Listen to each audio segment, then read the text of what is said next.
What's up, man? What's up? Station, my brothers. Good to be Happy here. Horror Fest, baby. Hell yeah, 2022, man. Now that's a Horror Fest intro, if I ever seen one. Yes, it is, my friend. Courtesy of the co-host Rockin' Robbie. Thank you as always, my man, and shout out to Mike for the awesome thumbnails as always. So, Yes, and if anybody didn't catch the whole bit, all the movie clips from the intro are movies that are being done for Horror Fest 2022. So it's like the greatest hits of the greatest hits of Horror Fest 2022. I'm so freaking excited to be here, y'all.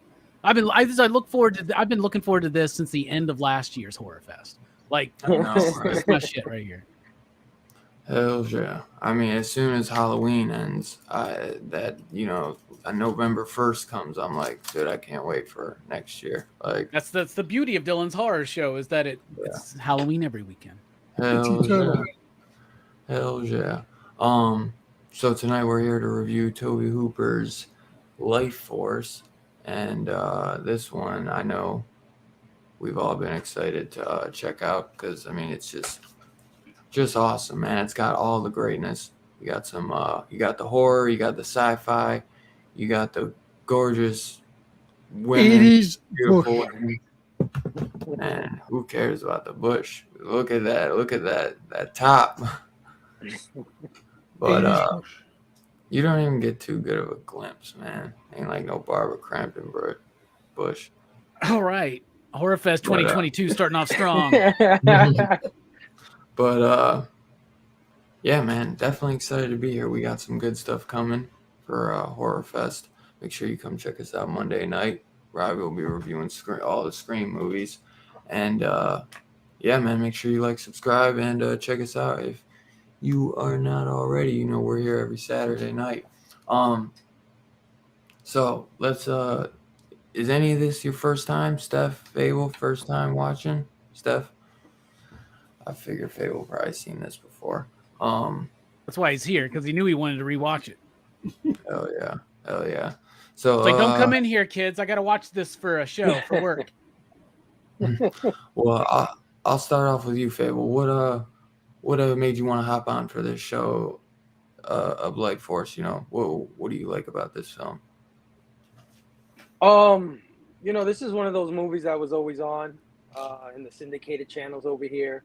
You know, there's a select few movies that they play like 1,000 times. Nightmare on Elm Street, Halloween, Lifeforce is definitely one of those movies.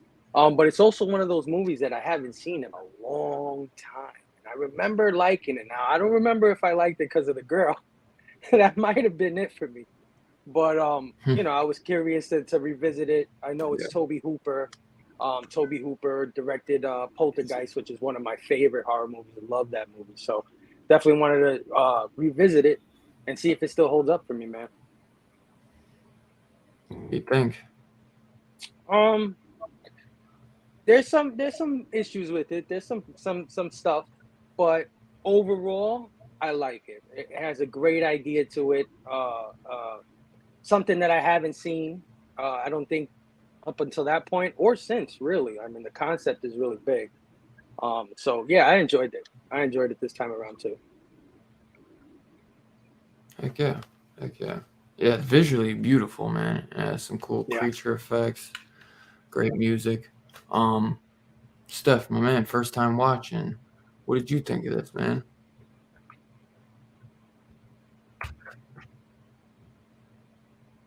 Okay, I think you're muted.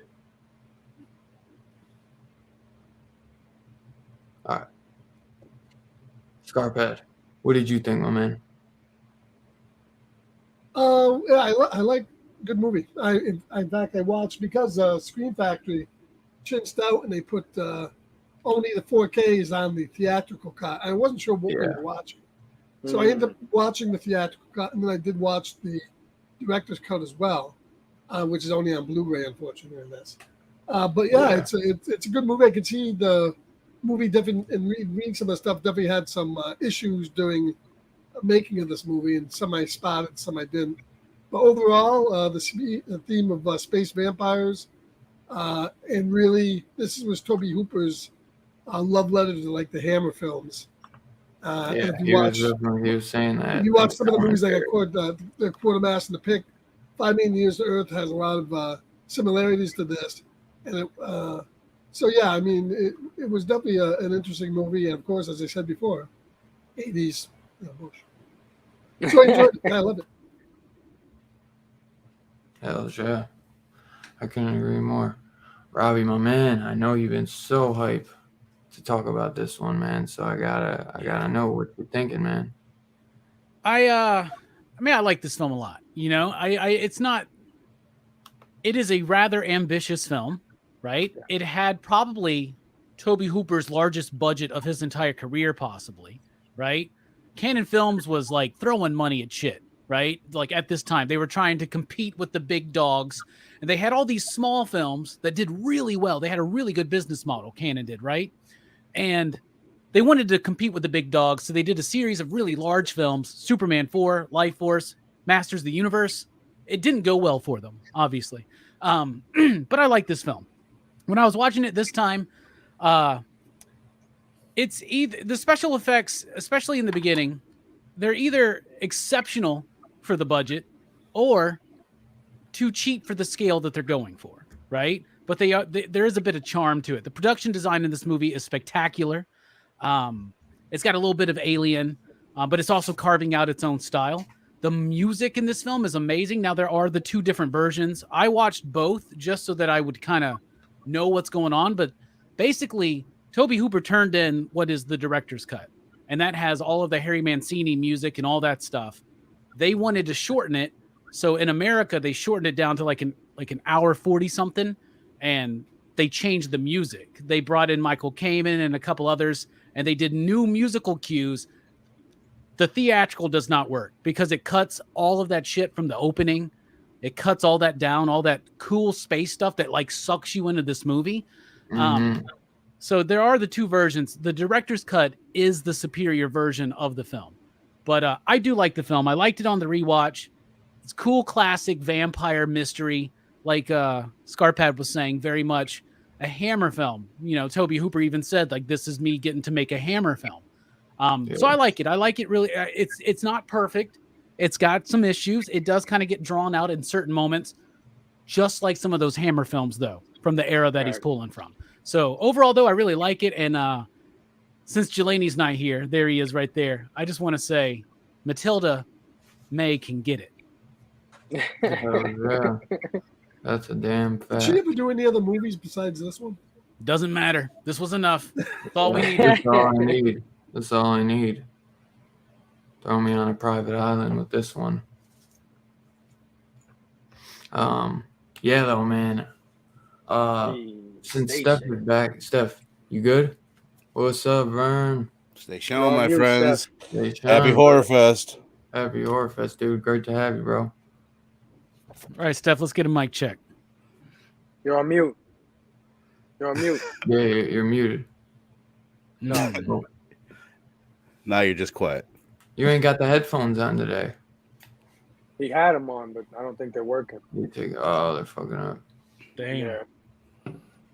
All right. See, this is the man trying to hold back Horror Fest, and we ain't gonna allow it to happen. I was having internet issues too, man. It fucking. Well, he's having sound issues, not internet issues. But Vern, my man, Yo. great to get you here, bro. I missed the 6 o'clock memo. I don't know how I missed that. I was scrambling. I was like, oh What's shit. up, man? What's up, guys? Happy Horror Fest. Pop, Oh, pop, yeah. man. Yeah, bro. Pop, pop, Oh. boom. Pop, pop. Were you Scary. were you Pop, watching pop, it boo. before? That's what it is for Horror Fest. Boo. Pop, pop, Yeah. boo. Ah. That's nice. I like that. Dylan with the fresh haircut. Looking good. You're all looking good. Damn, Scarpad with a fucking mustache. This is how God. serious we take Horror Fest. Look Holy at this, man. shit. I'm wearing my Two Gun Pedro shirt. Like I trimmed up my beard. Come on, we ready. I got my Two Gun Pedro shirt too. Fucking hell, Tuga. Where's But my Vern, what did you think, man? Was this Vern's first Lifeforce. time? I watched this movie like a month ago. You know, on Shudder they've got the collection. I don't know if you guys have checked it out, They but you had guys, it and they took it off. yeah, they just took it off. But they have Yeah. a collection called Shudder Essentials, which I'm sure most of you guys have seen all of them. And there's a bunch on there that I've been going through. It's like 20 classic movies you got to watch. Lifeforce was one on there that I saw, and it stuck out to me. I hear about it. I hear speak of it. I saw when Robbie got the VHS, you got the Blu-ray, whatever. And I was like, all right, I got to check this one off the list. So I did watch it like a month ago, and it's cool. It's definitely cool. But my two experiences watching it, because I just watched it again yesterday, I don't love it. Like, it's not, to me, this isn't like essential as of now. There's something about Tobe Hooper where I don't think his strong suit is storytelling, character development, or coaching his actors along. Right? I don't know if anybody would disagree with any of that. I would But- agree with that. I would say. Right? So I mean, And apparently he was coked out during the making of this movie. that, Apparently. I think he also had limited things to work with. Steve Railsback is one of my. I don't like the guy. Was he in one of the horror movie, the pig movie, the big pig, and he doesn't emote. Maybe that's great for this film, but he's not an impressive lead. yeah. I mean, I would say I did, like, right when the movie started, like the first 15 minutes, I'm like, this is gonna rock. I'm like, I'm gonna love this. I thought the opening was dope, the look of it, the feel. It felt like the whole thing feels like a scary. Well, let me say it like this. I think if this could have been a dope ass Star Trek The Next Generation episode, like, just cut it down to 45 minutes, give me this. It could be a two-parter. I don't like most of the two-parters, but this could have been an epic two-parter. But yeah, overall, just like I heard Robbie saying as I was trying to get on, it's got slow parts, it's got pacing issues, but for me, like, there's not a character or even an actor besides Jean or Picard, besides Patrick Stewart, that I really think is good or interesting. There's no characters that are good. Really, the you don't story- like Mathilda May in the movie? Well, that's not a I think character, her that's just a- performance is really good, man. And I had actually forgotten about Picard or Patrick Stewart basically being a woman through the whole thing. He's he was fantastic. Yeah, He's great. I forgot he was playing. Basically, he had her inside him. He didn't Right. do much other than that. It And I pretty thought much he was good. it reminds me of when Gene takes over his body in X2, and he's sitting there talking as a woman. It also reminds me of the Vulcan mind meld in one of the TNG episodes. But overall, dude, I think it's like, I wish I loved this movie as much as a lot of people. I think the secondary love the lead, the movie. Peter Firth, did an okay job. He showed, like, the guy that went to space. Here's my other issue with No, it. no. Peter Firth was the He's like the detective investigator or on the whatever. Yeah. ground, the detective. Neither of the two detectives show up until a half hour into the movie. Yeah, they And should. then Space Boy, other than his little bit at the beginning, he doesn't come back into the movie till 50 minutes into the movie. Right. Stewart doesn't show up into an hour. There's just like weird stuff Yeah. going on with that. Like Yeah. there should I know everybody hates remakes, all that. This movie Yeah. it could be a great remake where they Oh, yeah. focus on the astronaut. I think This this shit would movie be all also CG, man. this movie also had problems building its world because you were confused about the pandemic or whatever was going on the ground, exactly how it all worked. And I don't think they ever really defined that all that well, how that worked. And then it's like Robbie wasn't- said, it was a little too ambitious Yeah. towards the end there. So, yeah. And it was kind of undefined. I guess you could say that the people in the big spaceship were the ones saving the world from the space vampires. It wasn't their own people. They had them captured, if I read that correctly. So it's a little confusing. But just to highlight some of the things I do like, obviously there's a bunch of cool practical effects and the idea of the space vampires. I love anything that's like, oh, that's why we have vampires, because these things came before and that's where the myths come from. I love anything like that. I like titties as much as the next guy, possibly more. So there was cool things about that. Did you notice her nipples were inverted? Anybody catch up on that? You know what I'm talking about? Her nipples are like, they go inside. Yeah. Anna pointed out. They were like that in the 4K version, but they changed completely on the Blu-ray. They uninverted? So if somebody tells you that it's not worth getting a 4K for nipples, they're wrong. Because these babies almost poked my eye out coming through my 50-inch TV. That's how clear they were. They look great. 4K, She's baby. great. She's great. They look great. That should be on the box. I mean, she does, bro. I mean, let's be honest. That's why most people, I think, remember this movie, man. Right. Otherwise, Yeah, I think sure. this movie wouldn't be remembered very well. Like, I don't know, but It would I'm just always be an excited. Underground Tobe Hooper movie, even more underground. It'd be down there with like Invaders from Mars, you know. when But- Invaders from Mars got a call, maybe it'd be something like Toolbox Murders or The Mangler or some shit. You know what I'm saying? I don't know. Man, I think the movie's beautiful, man. It's like it's got like some gothic vibes, like like the Hammer gothic vibes at times. I think the music's great. The director's cut is the essential way. I think if you're confused on some stuff, I got to rewatch it again myself because there are some confusing parts, but Tobe opening Hooper is did better a commentary on that director's cut version. So that might he explains a few things here and there. Just like how you guys mentioned, it was a big influence with the Hammer films and everything, and he kind of, got to do what he wanted to do. But I think I think Steve Railings is pretty damn good. He goes batshit just like Patrick Stewart does. I think there is some pretty good acting in it. Or just like that over the top acting, like that Nicolas Cage just going ape shit acting, like that's always kind of like intriguing to watch. It's not one where I'm like, I'm gonna watch this I think the acting was fine for this year. for what it But was. this is, dude, this one is for being 85, what this looks like today too. It's beautiful, man. There's some great, like Vern said, like the opening of this film is just, it sucks you right in, and then it does tone down a little bit and pull it back, but man, when they're sucking the life force out of these people, that shit is gnarly, dude. And then they're just blowing up, like And there's the ending, when they actually practical effects with this. Yeah, dude, it's surprising, like in this movie too, because other people in the third act they tone things down or they try to like rush through. Like, I love that bit when they get back to London and it's fucking the apocalypse. It's just fucking Just chaos. like within, and it's dope. And then when you see the one guy get stabbed and then he turns into like the big ass creature. Well, that's the thing. At the end, when they're all depleted and laying in the steps of the church, they should have exploded. There should just be piles of dust there. So a lot of that world building, that whole, it's like you kind of have to set up your rules of your universe, and it was like constantly in flux in this movie a little bit. Yeah, because when they get to London, it all of a sudden becomes 28 days later. Exactly. It's It's three like this different whole movies, other right? movie. Right. Yeah. It's a sci-fi horror film, kind of like Alien, right? That's the Dan O'Bannon stuff in the he beginning. wrote it, Then yeah. it goes into a Hammer procedural detective monster movie, and Right. then it goes into a fucking zombie movie. Right. Basically, Right. yeah. I think the weakest part is the procedural stuff because they do a lot of there's a few times where I'm like, I'm confused about what's going on. Right.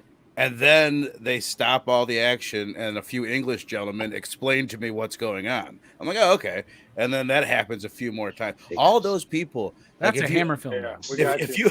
if you ever Yeah, want an argument is. for you needing diversity in a film, this is a good take me into one more boardroom meeting with 7 British gentlemen between the ages of 30 and 60. It's like we need to spice this shit up because they're all like the do same Shin character. Godzilla Well, sometime. you know, That's why Mathilda's in there. reiterate. Yeah. They reiterate a lot, and there's a lot of exposition in this movie, Right. which they repeat over, like the whole allure thing, like the unbelievable allure of these creatures. They hammer that home like 4 or 5 times. where And it's really, like, it's not honestly, from the necessary. first time you see Mathilda, we Yeah. get it. We Yeah. get it. And the interesting thing is too is the 2 other male vampires seem to only have they don't really show up at all in the theatrical. I think they only show up in the director's cut, don't they? Yeah, and they're The male very guys? they're underutilized. Like one of them's killed Yeah. off screen, right? And then Off-screen. like the other one's like at the very end and gets stabbed with the sword or whatever the fuck, right? Right. Yeah. I don't think they But did they that never in the show it. original. Yeah. They never show the stabbing. It's just on the table already stabbed up. Yeah, I they were like, noticed- we got to wrap this shit up, Toby, man. The director's cut, like that seems to be like the Prime it's on better, Prime yes. and on Shudder. It doesn't say Lifeforce director's cut. It just says Lifeforce. But That's the way it should be released, though, because the other one, we all have been saying that the opening of the film is one of the best parts. Mhm. That opening of the film is truncated to like 3 minutes Without without the score. Yeah, the narration too. It's as just text on the screen. yeah, they showed all this text on the screen to kind of do the info dump. It truly sucks that we didn't get a 4K disc on that release of the director's cut. That is Yeah. so weird, though, I'm because this glad, is but- the one that we've been watching since the 2000s for sure. And that, I mean, I just wanted to mainly have it on a single disc because on the other copy, it's like I crammed in. think it's one, because the so- director's cut footage they just couldn't upscale to 4K or get 4K versions of it. So Dude, that's not true because they have a steel book and there's a 4K scan of the director's cut. yeah.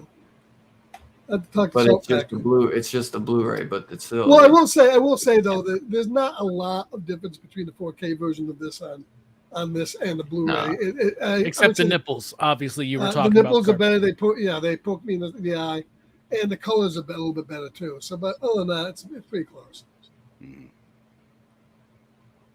Oh yeah. The nipples. But yeah, man, dude, I really enjoy the film. I definitely see it has its flaws and everything. I love the theme of this movie. Now I'd be interested to find out did Kamen do the theme or did Mancini?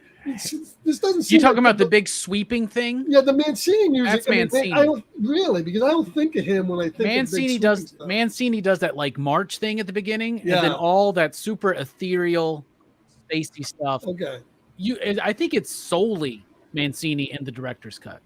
is it? Jeff, are you back? Yes, there's a lot of Yeah. stuff going on, but I think I'm good though. He's back. What did you think of Lifeforce first time watcher? I really liked it. I think it was a good amalgamation of sci-fi and horror, like they didn't cancel each other out. There was a good balance. Faye said earlier that there was some weaker points, of course, but overall, it was a very enjoyable movie. And I think the concept would be like ripe for a remake. You know, it probably wouldn't be as good, but Yeah. I think the concept's up there, dope as hell. I enjoyed it though. Cool. And I've never seen it done before in other movies either. Like I felt like I've seen other movies borrow from it, like World War Z, with a whole something coming out of nowhere and this one guy or a detective trying to track down the source of this shit. And by the end of the movie, it's this total outbreak, and it was cool though. Mhm. Yeah. While we're waiting on Dylan, I took a bunch of notes and I just kind of skimmed through them, but these are the notes I did when I was watching the film. I said, you immediately get hit with an amazing musical theme. It's driving, it's swelling, it's epic, and it's upbeat, and it's powerful.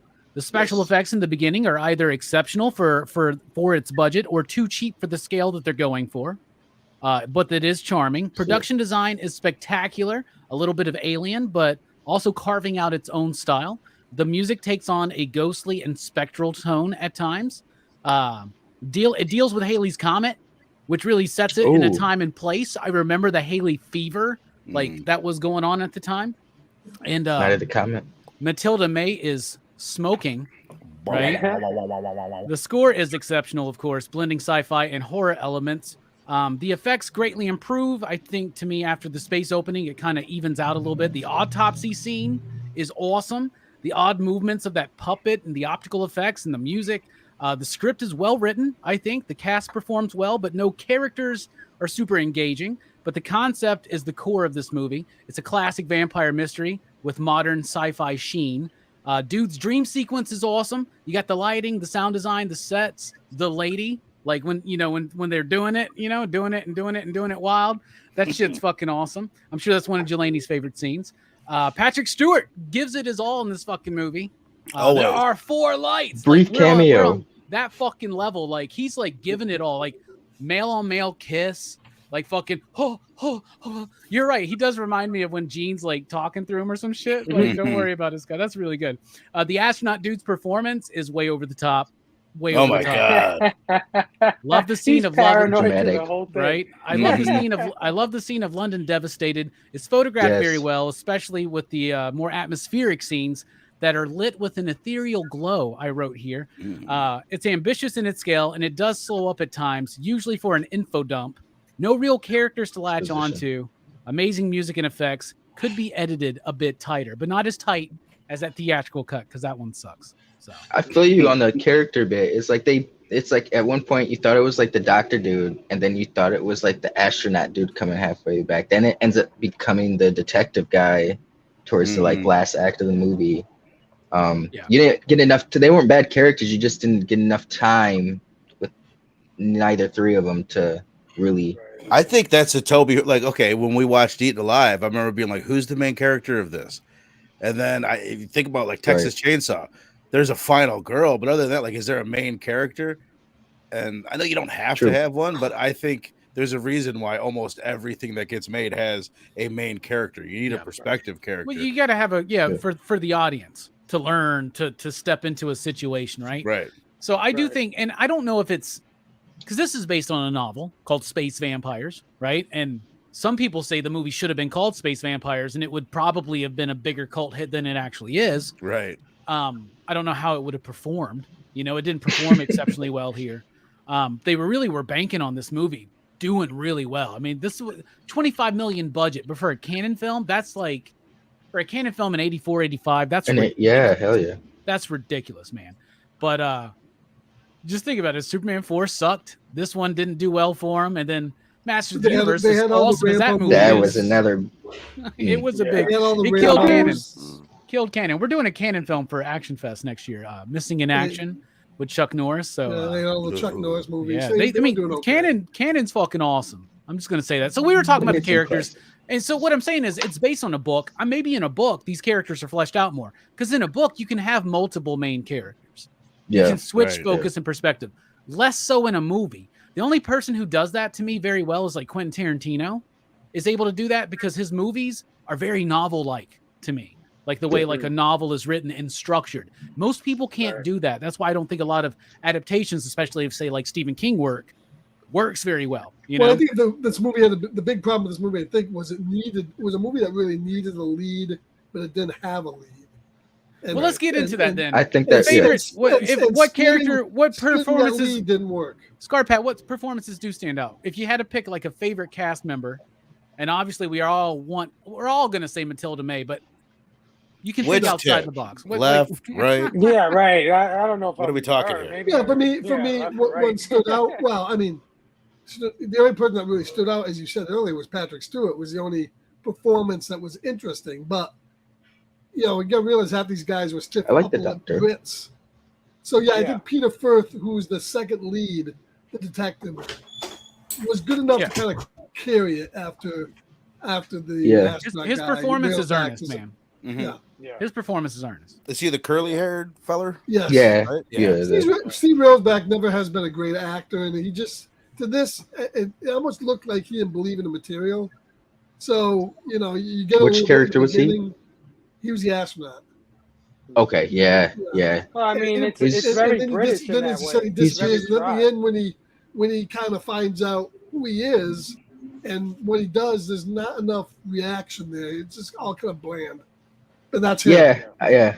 I'll tell you what, if they do the movie today, and I saw somebody asked if they redid this movie, who would be Mathilda May's character, which I think they call Space Lady. And Jelani said ScarJo, and I would love it if ScarJo would do it in the way that they did this one. It would be Megan Fox. But could you imagine like Jennifer a modern, Spotty. but imagine like recasting the astronaut with somebody like Zac Efron and making those scenes really saucy. You know what I'm saying, man? It could work. Blade Runner 2049. What about that? Oh, the android chick from she's in the last Bond movie, right? She's playing Marilyn Monroe. Yep. Dude, she can fucking get it. I'll tell you what. That's my current celebrity, like fucking hot. Okay, so Dylan, we've moved into favorite performances. Dylan, we moved into performances, and Scarpad's the only one who's gone. Okay. Yeah, I'd say performances are pretty good. I know some people might think that they're a little like over the top, but I kind of dig that. I think it gives it a little bit extraness to it. I think Steve Railings, man, he gives, pretty good, sell of him just kind of just being he's like at his breaking point, snapping, being kind of controlled or, by this woman, not really controlled, but he's got like a hold over him, and, It's a little bit, it takes the whole movie for him to realize that he's hot for her. Like, man. It's like, dude, we all knew this from the get-go. It's like, just admit it to yourself. Like, even that security guard who was eating his lunch knew he was hot. Dude got sprung, man. You know what I'm saying? But I think, at first it's a little jarring because you go in thinking like, this is Tobe Hooper, the guy that did Texas Chainsaw, the Fun House. You go in and it's really more like it has more of that London vibe to it. A lot of guys speaking that. I was very shocked. It kind of throws you off at first, Yeah. Well, it's a British production, right? And they filmed it. They filmed it on those. They filmed it in those where I think they were filming Legend at the same time. Fucking Italy shit. Or Romania, where it was like From Beyond, all those Stuart Gordon films they were made. That's how the Colonel guy felt to me. He felt like Mr. Britain when he came in. He's like, "Oh, what's going on here? But we have to go search this. Where are we going? Let's go over here." Well, they did say one of the little bit of different edge, man. I like that. And especially with one of the things I read about this is that Tobe Hooper only didn't direct a quarter of this movie. So they had other people helping him. Is that the story for him? Like with everything, same thing with Poltergeist, right? So what I've heard, and I know we're in the middle of the character bit, and we got to get to the guys at the bottom there, but what I have heard is that, especially post success of Poltergeist, Tobe is a party man at this moment, man. And I heard that he was showing up on set, and it's funny because there's an Arrow release of this that has like this hour and 10-minute documentary. That documentary is fortunately on YouTube, so I was watching it. And some doc on our cut. I didn't see a doc on there. Now they had like that might have been what got cut. They had what had the European rights or something. They had like Mathilda May is not in this documentary on the Arrow, but they have a Mathilda May interview on the Screen Factory. They have a new Tobe Hooper interview. But in this, Tobe Hooper's interviewed and a bunch of other actors and producers and shit. And some of them are just like, I think Tobe had too much caffeine. One guy said, I think he had too much caffeine and he was tired all day and stayed up all night. And then another guy said straight up, he was on drugs the entire time. I can see it too.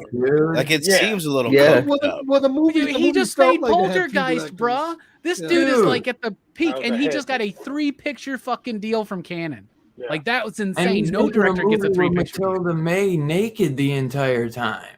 I also love how they mentioned that to cast that character, they had to see over like 50 to 70 women And I'm like, Yeah. sure you fucking did. Yeah, bro." right. Yeah. That's where the Now blow there came would in. be some nudity. We went Are you through comfortable? every Free Weinstein era big here. and small Well, actress. in Mathilda Hollywood. May is French, and they had at one point they had to get 30 German actresses on a plane because none of the British actresses would do the nude stuff. Yeah. So they had to bring in a bunch of, but they eventually found Mathilda, who Do was they have French. is Did there they a know direct- that is there a- Tobe Hooper just did Poltergeist? Did they know that?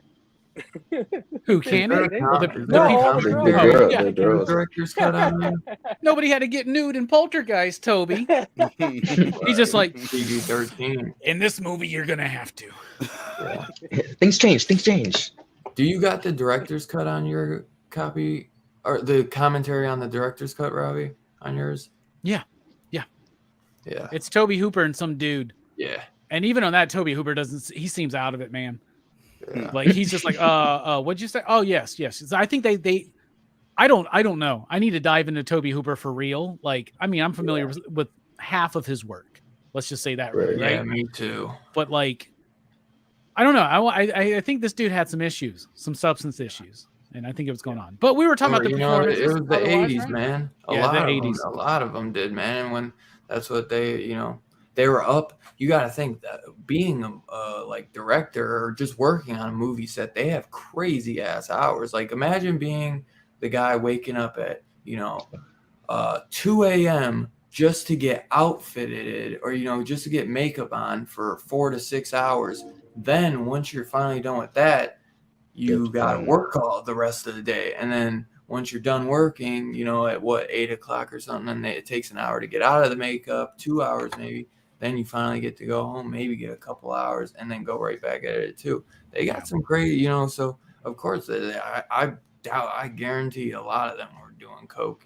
That's just how it was back Well, then. apparently it was a party set, is what they were Right. saying. Well, I mean, a huge chunk of the whole You industry in celebrate. 1985. I mean, Like you Yeah. said, man, it's 85. But the question is, were they blowing the coke Just off put of out Mathilda May? Poltergeist. That's what Oh, I'm That's I what I hope was so. just about to say. You- We're doing lines I've been off. thinking it the whole time. You think she's laying there by the pool with Toby's $20 bill on it? One thing about that is apparently, so she said that she wanted only the director and the cinematographers present when they were doing that, and then like What about that guard? people would find a way to get up because they filmed a lot of this on one of those big stages in Pinewood, right? And so like they're like fucking up there in the rafters. All these people start sneaking in, looking down, like, oh shit, they're filming Mathilda May, and so they started fucking sneaking in and shit like that. But what was funny is they never had any of the dudes. Anyways. The dudes weren't allowed to be on set completely nude, so somebody had to design little socks for them to wear over their dicks. Like, I'm not even kidding. I'm like, this is where the Red Hot Chili Peppers Yeah. got their They ideas. had a man. designer? That's where the cock socks were Well, created, that's man. what Hollywood's been using that ever since, man. And what- A little thong, Let me tell you something. I Toby was thinking about Dick a little bit in this movie when those two dudes came out because That was a dope scene though. obvious. I was thinking about Dick a little. I was thinking about Dick. Hollywood. It's obvious that there's a double standard here because Wait till Manny gets a hold of that clip. there's a double standard here because here's Mathilda in a total George Bushness, right? It's the 80s. She's got the George Bush rocking. And these two There's dudes, not a lot of man, Bush in here, bro. It was actually very No, much that's dictated by Tobe Hooper to trim that shit up as much as possible. I mean, right. But there was still every day they had to it was have it. somebody's 80s. job to trim Mathilda May's But bush, every man. He was ahead of his every time, and I'm not He knew. complaining. He's like, Mind this me, has let me gotta tell you last something. in the long run. Dylan, I'm not complaining about not seeing enough dick, but every time the two dudes came out and they'd fucking Austin Powers the motherfucker. He's like, "Where's the dick?" They'd have the fucking thing right in front of the dick, and you wouldn't Hey, see man. it. It's like there's a I'm double right there with you, standard. Scarpad. More There's a dick in double cinema, man. standard here in They the wonder movie where in the the porn 80s. bots come from. Where do the porn bots come from? I don't know. Yeah, man. We need more dick in cinema, man. Less She-Hulk twerking, more dick. They Come on. Austin Powered them, man. They Austin Powered them. Hulk ass and Ragnarok's not good enough. We need a Hulk dick now. Right. Anyway, speaking of Hulk dick, I bet Fable's got a favorite performance. My favorite performance got to be Dr. Falarda. Dr. Falarda. He Is that the dude that's like studying I death and goes reciprocate crazy the at the end? sentiment. Yeah. I love that Dr. dude, man. Falarda. because you guys talked about Hammer films, and I don't have a lot of experience with Hammer films or that kind of thing. But he looks like he embodies that. He's got the whole Vincent Price. Forgot the other guy's name. Who played I felt like he was going to be the main character initially. Is he the older, the oldest? He's the scientist dude. Yeah. With the swift back hair. His head gets all fucked up at the end there. I killed him the only way you would think about killing him. And he had the best vampire death when he just fell over. It was like, here it goes. Bubbling face. But yeah, I think that guy embodies that type of film. He's the perfect and he's like the smartest guy in the whole movie. I mean, he figured everything out, right? He told them everything. I assume that they do this and that this is this and this is that. Yeah. In 2 hours, he's got the whole thing. So, right. Villarda, my favorite character. Yeah, I love Chillerama. That's a good one. We did a whole Adam Green spotlight. Yep. Garcia, definitely recommend you checking that out because I am the biggest Adam Green fan, and I turned my boy Robbie into one. He sure did, man. He sure did. One of my biggest accomplishments in life. Let's not get too excited, man. Let's not get too excited. Dude, I would be more excited that you turned me into a fan of what was the movie we just watched? A movie not too long ago that I was not looking for. Man. Yeah, The House of a Thousand Corpses. Yeah. I like that one. I like one. I like that one. Devil's Rejects less than that too. I did. Speaking of rejects from the devil and gross humor, what about you, Verno? You got a ever since 20 minutes ago when we started characters, I've been scanning the cast, and I mean, I could fake it. I could be like, oh, I like this person, but I meant it when I said it. I didn't like any of these people other than Patrick Stewart. I don't think there was bad performances, just to be clear, but there was no one that stood out with a personality other than Patrick Stewart, and maybe that was just because he's Patrick Stewart. But there was a moment that I really liked from an actor, and it's a stupid ass moment, but the guard that gets killed, I think he gets killed. He wakes up. He life forces a doctor, the other dude, and just his reaction when he's like, "Oh yeah, fuck yeah!" And then he looks out. He's like, "Oh shit, what did I do?"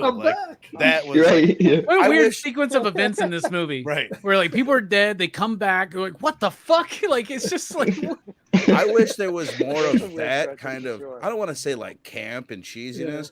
But like some more, and this is why I said it feels like coked out. Cocaine is not a fun drug. There's not a lot of humor with someone coked out. You can tell there's a lack of fun in this movie, in my opinion. I don't know what you guys think about that. In a movie that feels like it could be more fun. It might be the Britishness of it all too. He looked like he was sniffing through the whole movie, cold sweat. Oh yeah. He was probably Tobe heavy. I think cocaine is fun. Yeah. But I think they had fun making the movie. I think Tobe had fun. Maybe too much fun. He seemed to really enjoy this movie. When he talks about it, he's like, I loved making this movie. They didn't tell me what to do.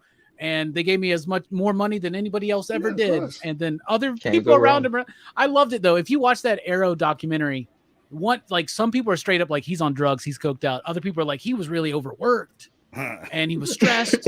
And one guy straight up was I think it was too many Dr. Peppers. He was too caffeinated. I was like, bruh. That's the people that just didn't get it. That's the square. Yeah, I think it was cocaine. I think it was too many strippers. Cocaine is not in the UK, is it? I mean, I think it's weird because cocaine, it gets thought of as this dance revolution kind of a thing, and there is that. When I think cocaine, I think, and this is many years ago, just sitting around with a group of 7 people talking, yeah, man, how about you like golden retrievers? Oh, I love fucking golden retrievers, man. Oh my god, my buddy had a golden retriever when I was 7. He's a good fucking dog. Yeah, that was the kind of cocaine that I was doing. Me and my homies would just play fucking darts all goddamn night for 6 hours and fucking talk about random shit. Right. And I would outline 10 years of a podcast. You guys want to go for a Yeah, let's go for a fucking walk, man.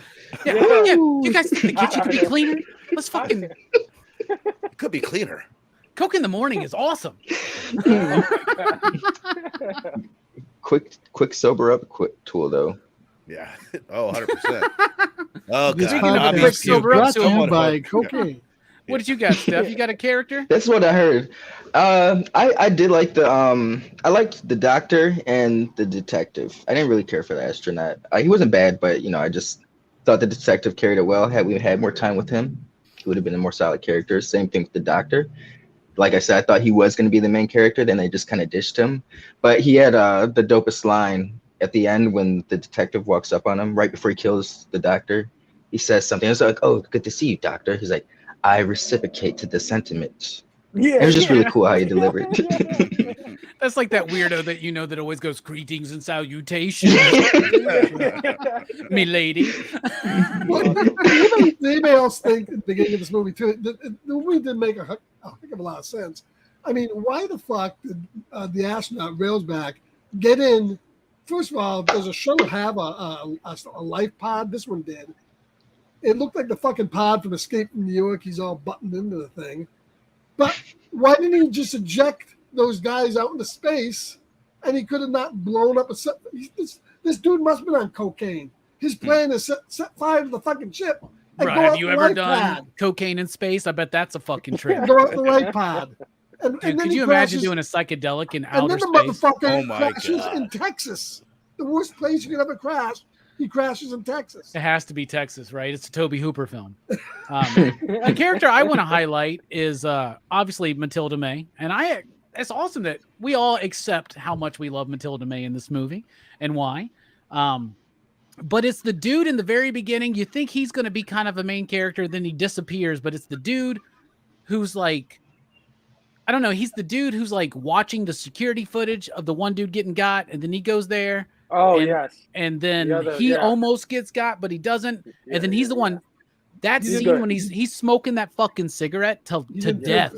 He's smoking that cigarette to death, and he's talking about like the feeling that's coming over, which the whole basically he's explaining this connection to Mathilda May's character, which takes the astronaut 2 hours to fucking figure out. But like he explains it. Reiterate and then she had to tell him, "You're one of us." Yeah, but the thing is with him, he explained it so well and did such a good job in that one fucking scene. To me, that was outside of Patrick Stewart, some of the best performing. Agreed. Some of the best acting. I think performance. Can you hear me, work. Carlson? Can you hear me, Carlson? No, but I liked it. I really liked him. I thought that was good. I thought that was really solid performance. And also the dude who's the other astronaut who doesn't make it, he gets cut up. His shit gets cut out a lot in the theatrical cut. But like he's like, I guess the second in command or whatever of the mission or whatever. He's the one that's like, I'm feeling tired, like just lethargic, like my energy's being sucked out of me. I wonder why. Maybe these bat creatures you found in these upside down fucking people in coffin like fucking sarcophaguses. Sarcophagi, actually, isn't it? I don't know. Sounds right. I wonder where Dylan wants to go next. We'll find out. Now, like, is their original shape? Because they're shapeshifters. Are they originally those bad things? They're just energy, bro. But they can shapeshift, and then they take yeah. Let me ask you another thing. I was a bit confused by. But he said as the ship was approaching, they picked out those shapes in the dude's mind. Like Mathilda May's character is the feminine representation in astronaut dude's mind. Well, I was confused. But a little piece of her can be in so many different people at the same time, because they thought in the beginning she was just hopping from one person to the next. Mm-hmm. Towards the end, they found out that she was influencing a whole bunch of people. Right. That's rather complex. Spreading at a crazy, That's rather complex. How the bat? I thought at the beginning the bat people, the bat guys, were the victims of these space vampires. For sure. But I don't think that's true, because in the director's cut, well, maybe that guy in the step who was the vampire changed into one of those bat things. So that was what was confusing about the story too. How that all fit together. They cannibalized each other, because it's like there's only 3 of them left. I mean, God knows how long they were in space there. And not only that, but that chamber that they found them in, there was a bunch of those cases all over the place. Well, that's all over the place. At the end, Right, so they must have get sucked back into that at the end. Maybe, but that's why I thought those aliens, when they get the energy into the ship, it'll recreate new species for them. Like that's how they procreate, by using that ship to suck all that energy out of the planet and just reiterate themselves. But towards the end, it was only 3 left. Like that's how long they were in space. You know what I mean? Here's another thing It's that confusing. messes me up. Are they using Halley's Comet for this approach towards Earth, or are they just have they always been there? Like, I don't know. That's another weird thing. Well, that's a line the guy said. You know, he goes, "Tell Earth that they're hiding in Halley's Comet." The guy says, "Do you want to use that word hide?" Remember he said that. Yeah. So that's confusing. As I said, I don't know if the Bat people were the people that they used, or if it was them. It almost seems like maybe that spaceship is capturing them and keeping them there to stop this happening to planets, because they go into stasis and they put them in those boxes, and for the most part, it looks like they're inert. So it's confusing. I really don't understand. What if they use the for either? Because the dude does turn into a bat person at the end, and the idea is that he's revealing his true form. Right. What if they use the comet to travel to different planets? Right. Or even use it. But as the comet's cover. just going around the fucking orb. The orb cloud, right? But They said around our they said they system. visited Earth in the past, and that's and the ship comes so maybe to they Earth just without the comet. Stay in our galaxy and do this whole cycle, this spin that might take millions of years. Who knows? Yeah, they could have been around forever, right? So like this could be a blip in their time. Right. All right, Dylan, where do you want to go next, brother? What do you guys think about the music, my man? No, my bad. I had to let the dog out and then I had to take a piss. Oh, that's fine. Who you want to start, man? Let's see. I'd say you, Robbie, but then no one else wants anything to say. I mean, yeah, I understand. Steph, start. Or here, I'm gonna start it out. Because then probably after 1 or 2 of you guys go, I'm gonna have to let the dog back in. I like the music. Who do we say who's doing the music on this? It's Harry Mancini in the director's cut. Michael Kamen comes in and does a lot in the theatrical. I think it's really good. It definitely has some Hammer vibes here and there. I like some of the music. Some of the music's when they're in space. It just gives off a great vibe when they're in space. Those are some of the greatest, Tobe Hooper sequences, I'd say, man. Definitely undervalued. I don't hear it too. We always hear Poltergeist and Texas Chainsaw, but there's some beautiful shots in this. Coked out or not, man, genius does come through when they're high sometimes, and there's some genius shots in this film. There's some great things. It's a little wacky. It's meant to be, though. You could tell this is meant to be. Like, he's like, I'm having fucking fun with this. I'm coming off of Poltergeist. My name is out there now. People are going nuts over Texas Chainsaw now that they see what I've done with Poltergeist, and Steven Spielberg got his name out there a little bit more, and he was killing it, man. I think after this he did the Texas Chainsaw Massacre Part 2 shortly after. What year did he do that? 86, I think. The next was year. it 86? Okay. I'm gonna look at one of his best films, I think.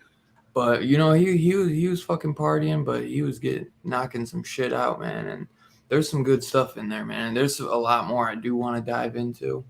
But yeah, man, I think the music's pretty good in this, man.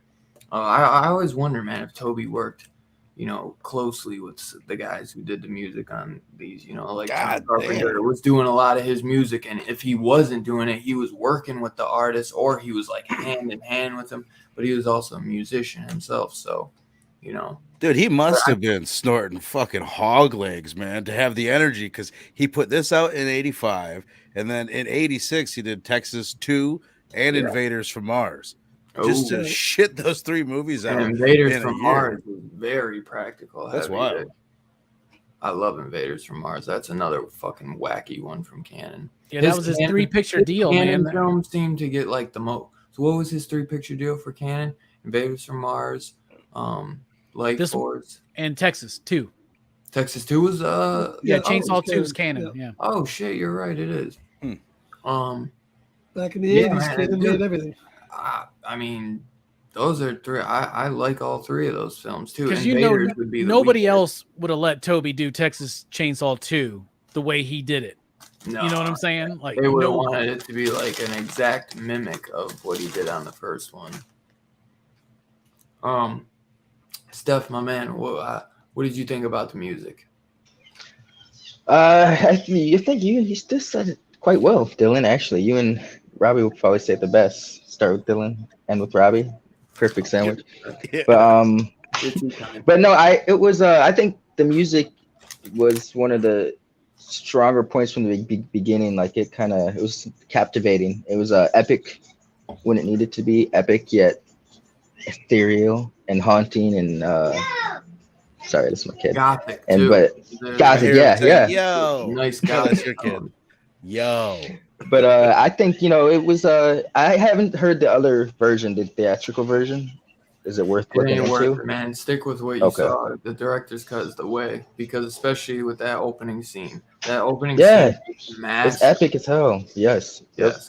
So I enjoyed it for as much as I could. I'm not as nice. Hey, it takes time, man, because even I still learn. I'm not, dude. I'm right there with you, Steph.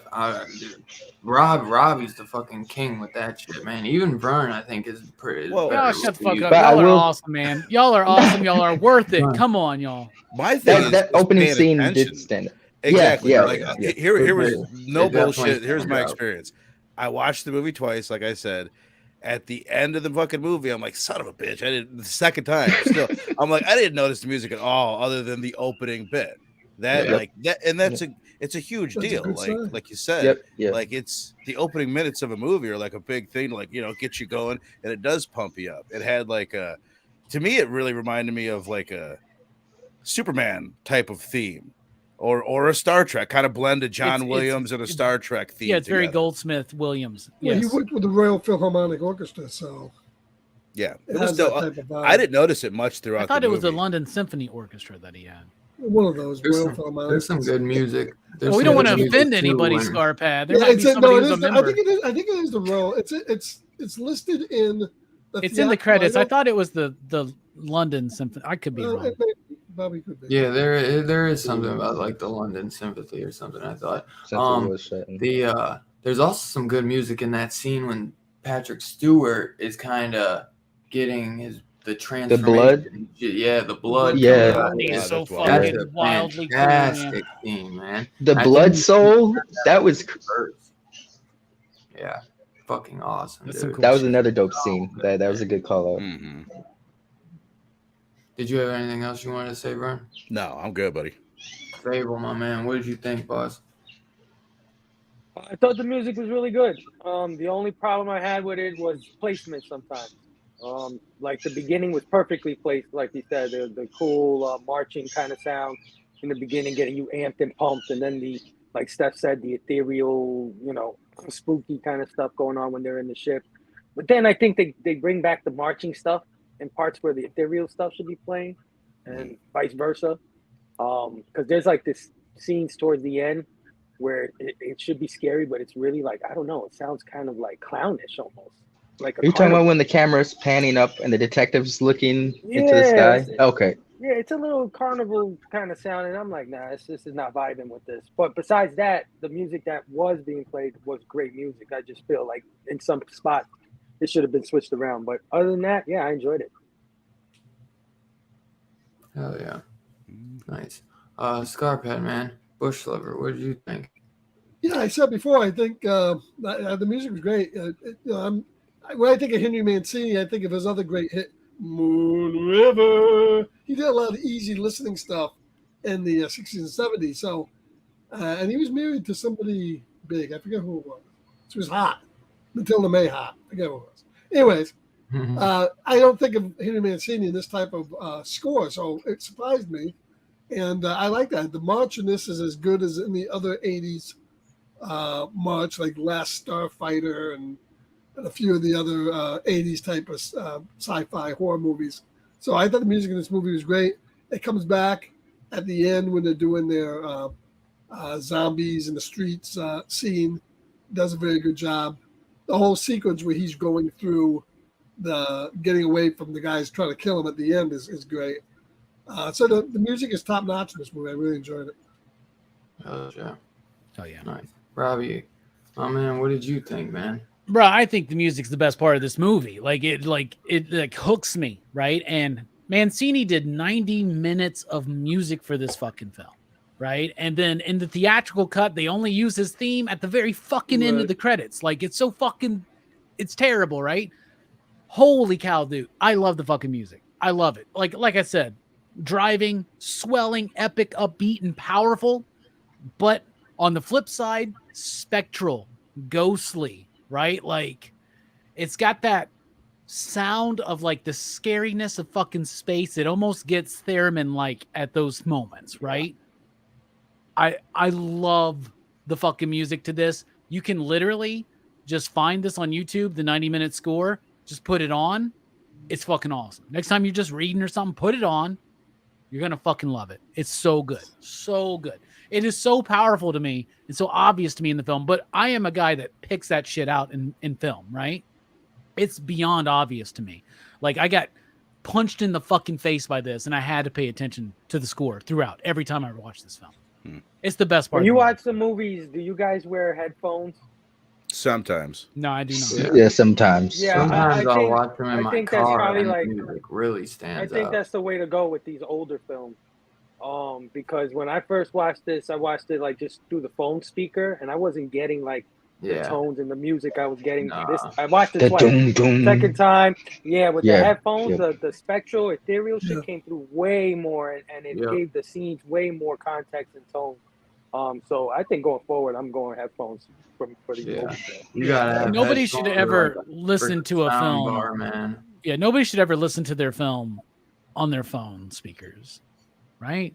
I don't think mean, anybody should watch it's a movie on okay. their fucking phone, to be honest with you. Right. You can. I mean, come I'll on. be honest now. with you, Fable. You really No. offended me when you said that, man. But No, dude, I was look, like, all look, right, there's a we're in a new world, man. There's New a world. personal aspect to handheld. Like, There to have is. something right Well- here and have your headphones on and have it right here. You can be sucked in. When that you way, think even though about the it- screen is real small. You've got your TV and it's like however Yeah. many feet Yeah. away. When you've got your phone, it's right fucking here. You can Yeah. see it. Sometimes you can see it better. Especially, Yeah. I say it all the time. I watch a lot of shit Tablet. on this thing. Yeah. Tablet. Pillow on my I, lap, puppy dog Okay, between my legs, headphones the on. big thing now is I got the I got a Oculus nice TV. Quest. It's just, And the VR helmet with the Oculus, when you're sitting in a virtual theater and you can look around like this and see the yeah, theater I know back what you're here, talking about. and the That's screen dope. is this mega value. Oh yeah. That is so cool. And you got the headphones cool. in your head. Oh yeah. Yeah, the VR helmet is a great way of watching movies. I'll tell you Dude, what, though, I I understand would why try a lot that. of dudes that got, partners and kids and shit want to watch this movie in a Yeah. corner on their phone with their headphones on. Like, Yeah. no, I'm just Yeah. playing a game. It's not Sometimes as you got to bad, do what you man. got to do. Yeah, It's like not as bad. Like, as why you does think, that Rob. blanket keep going up and down? What the fuck is going on over there? The worst thing about watching on a phone or tablet is getting notifications while you're watching it. That's the only thing that sucks. And you could Yeah. keep going on the shitter, like, oh man, I gotta take a shit. Hold on. Right. Keep going. We should do horror. We should do horror. Does that movies happen to often watch in- on in- the shitter? Fable, be a I great- just imagine now, halfway through every movie Fable watches, he's like, damn, I gotta take a shit. you never seen like This Is Sporty when Paul Rudd escapes to the bathroom. That's like his personal time. That's what it is sometimes. Nah, you're right Movies- though. movies to A shit lot of it by. has to do with the kids because I do have a pretty decent TV, 4K and all that stuff though. Mm. But it isn't that bad on a phone or a tablet. Yeah, I you think don't want to it's be, immersive. you don't want this on a fucking giant screen when your kids could be walking in the room. Right. Fable, are Hell those yeah. boxes behind you literally 6 feet high? No. The, man. Yeah, Fable's guys standing wanna- up right You now. look like you're being Guys, swallowed by tiptoes. comic books right now. You know? I think you're gonna weed out your pull list a little bit, buddy. No, you know what? Robbie has a great video that he put up today. 10 tips to collecting and stuff like that. And he said to prune your collection. So I think I'm going to do just that over the next few weeks. It's a good idea. It's a daunting task, especially with how many you have behind And the you. longer you put it off, Right. the more right. daunting and overwhelming it gets. And you don't enjoy comics when you have an overwhelming collection. That's how I'm with my damn toys. You're right. I got to the point where I had too many of these hot toys. I used to love posing them and putting them in different positions. Then it got to the point I'm overwhelmed by it and I lost interest in them. like Right. anything like that. It's true. Y'all want to get into the special effects, and then we'll do what it means, and then do the rating. Hell yeah, man. Yeah, man. All right, Steph, what did you think about the practical effects, my man? Given it was 85, I'm gonna give it 5. I really enjoyed them. I think for me to have enjoyed them in the year 2022, I think speaks to the craft. I'm sure they weren't perfect, but just my enjoyment, like it didn't take me out of the movie or anything. What'd you say 5 for? For the special The effects. rating? He's rating rating? special effects. Oh, Oh, you're rating no, the movie. That's what. Yeah. Are you rating the special effects of the movie? No, I was Through saying the special effects. you get the special effects of 5. I got you. Okay. Yeah, but I would, just my bad. But I don't know, 'cause I said I was like, we'll do the rating after. He's like, what you give it a 5 for? But no, I think they're very.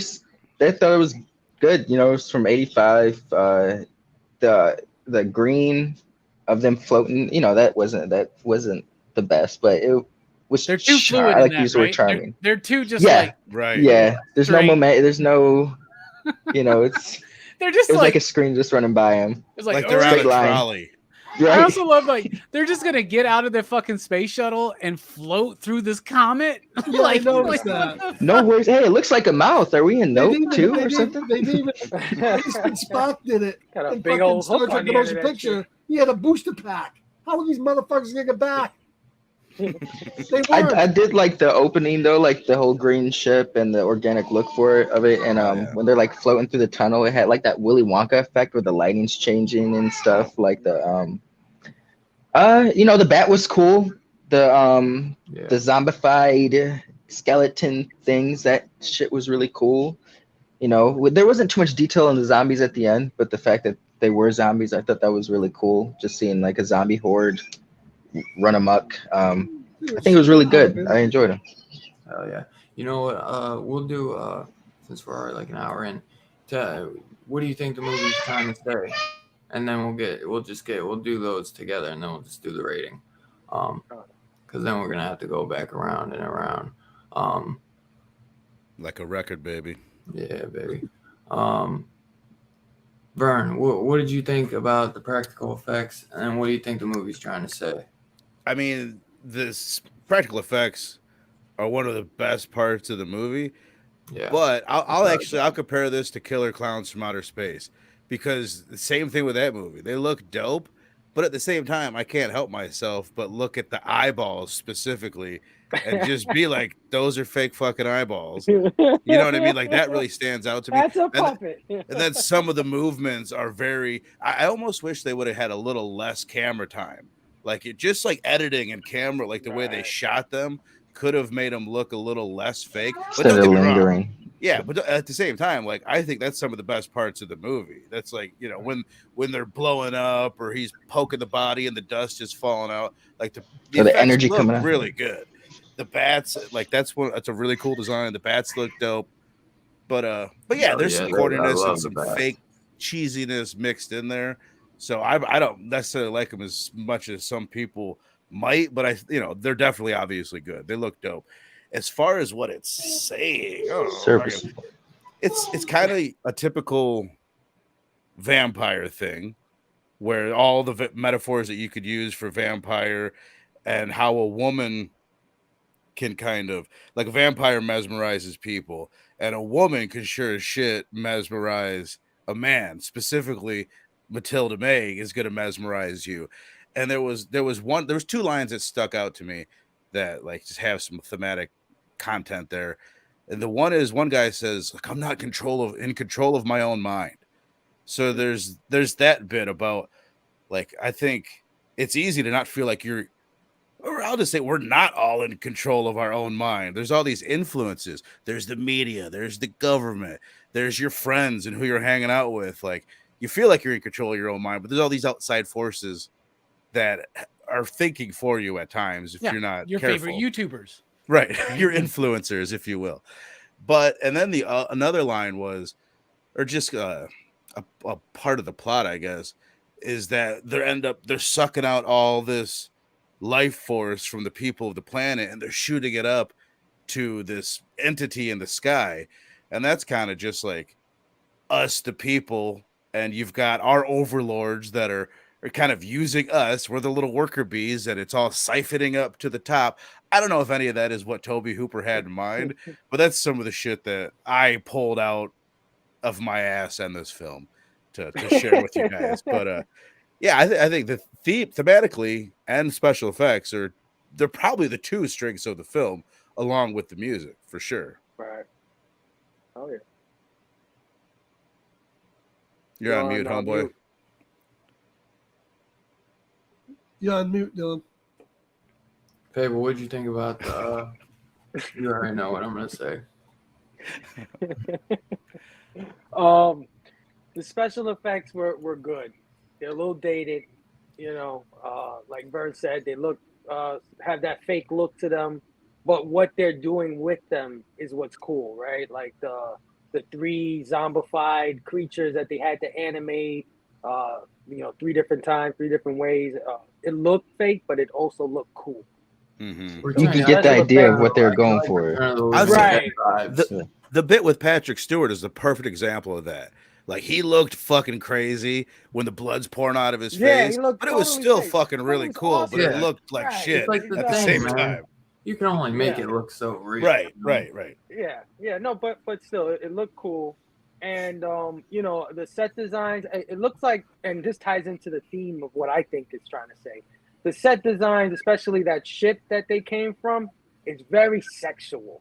It's a lot of feministic. It was a sperm like shape. Yeah, a lot of sexual. Yeah, the opening looked like a vulva, looked like a right, vagina. the inside, it does. It totally, that's the vibe I got when they were going into that ship. And the, you know, the shape of the NASA rocket, that thing looked like, you know what I mean? It's just a lot of imagery that struck me sexually, which also brings to the theme, because it's like energy sucking, right? We all sucking energy off of each other, and this is life, and like, this is the scientist said it. He said we're all vampires to a degree, right? And that's my favorite line. Yeah, I think that's the theme there, like, and it ties in. Like, was Tobe going through a divorce or something? Because it feels like kind of he might be going through a divorce or some relationship thing, because it felt like something like that, like a give and take sort of thing. And when things take more than they should, or not, it's like that shit in Pink Floyd's The Wall, where the fucking flower, it's like right, eats the shit out of it. Come on, man. The vagina flower, right? Pollination, things like that. So yeah, that's what I think he was going for, or at least the writer of Space Vampires was going for. But yeah, that's what I think about the theme there. Nice. Hell yeah. Scarpet, my man, what'd you think? I was smoking a lot of weed when I was watching the director's cut, but I think overall I got the idea that the spaceship did look like a vagina, and when the people went into it, had like it blew you with like smoke. Maybe it was like washing you off before you went in to the main orifice. But no, overall I think the special effects were good. It reminded me a lot of, if you remember that dead woman in Return of the Living Dead, when they brought her back to life. She was like half a woman, and she goes, "Oh, it hurts." She had those eyes. She had the same googly moogly eyes that these guys had. But I thought the effects were good. Probably the practical effects I think were better. They spent more money on that than they did the spaceship stuff. Because remember, this was '85, and we already had Star Wars and a lot of other movies. The space stuff could have been better, but they wanted to spend, I think, on the practical and on the set stuff. And I think that stuff is top notch. And what it's trying to say is, I said, yeah, it's basically, everything's feeding off everything. But I think they were just going for a mix of different type of vibes. As somebody said before, you had the space zombies, you had the vampires, you had the procedural stuff, and each one of the part of the movie felt different. But I enjoyed all of it. It's a great flick. Especially the space vagina part. I couldn't agree Space Gina. Space Gina. Before Robbie slays it, I'm gonna go real quick because I know Robbie's gonna just put the shebang on it. Let me throw mine in before you real quick. Yeah. Yeah, Just to and tie it up. I could have just stole everything off him. I should have.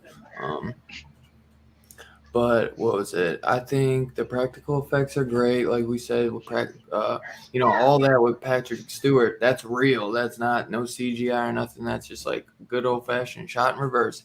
I think those gothic tones, the bats, the beginning intro with the ship.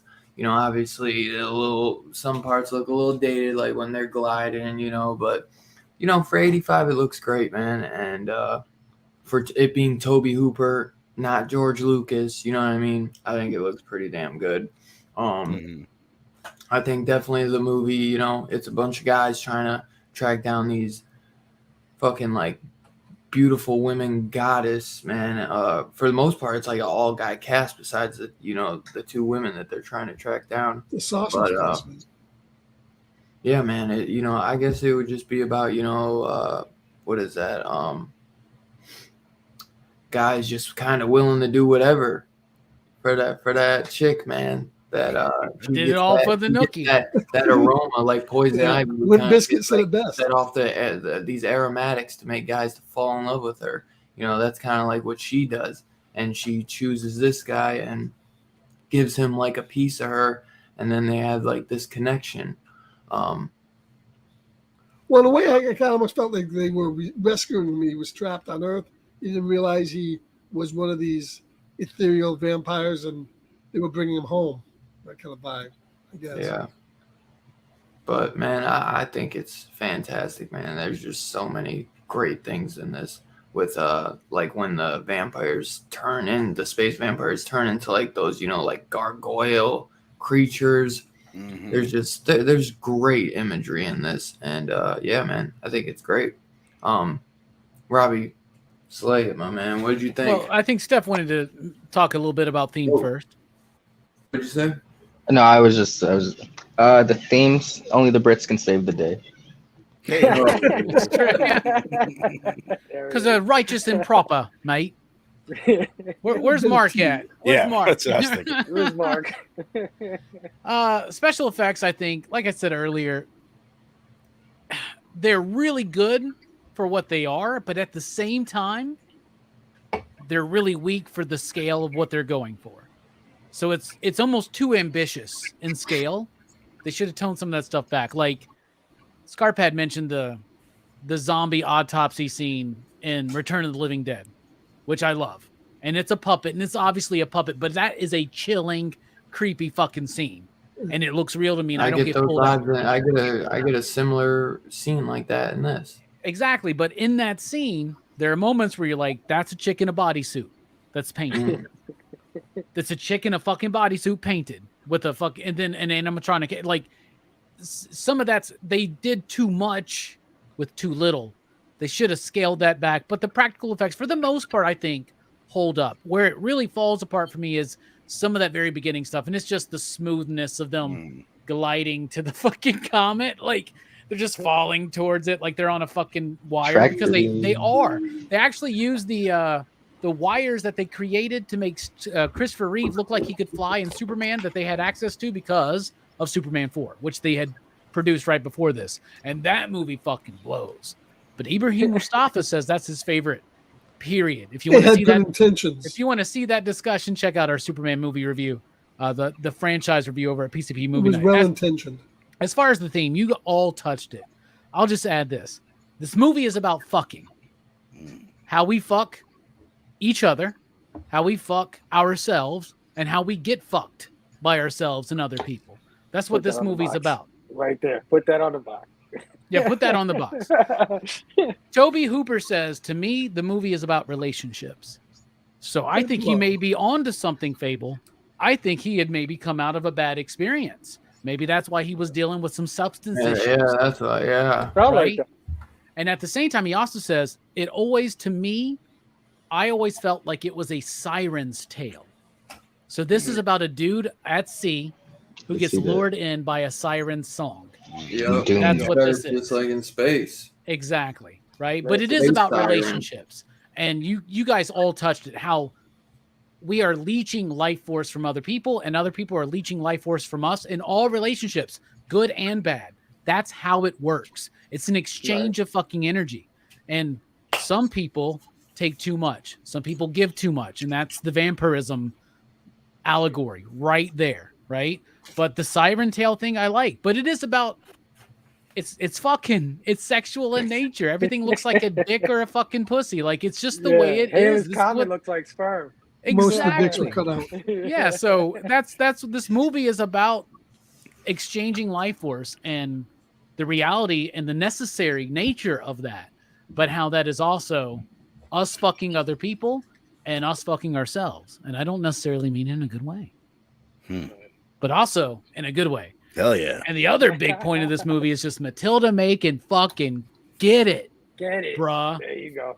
She still looks fine, man. I'm just gonna say that. I just gotta ask: Did anybody else notice the inverted nipples? Like, this is a serious question. Did anybody know what I'm talking about? Next time you look at the movie, it's a real thing, dude. Some nipples are I believe you.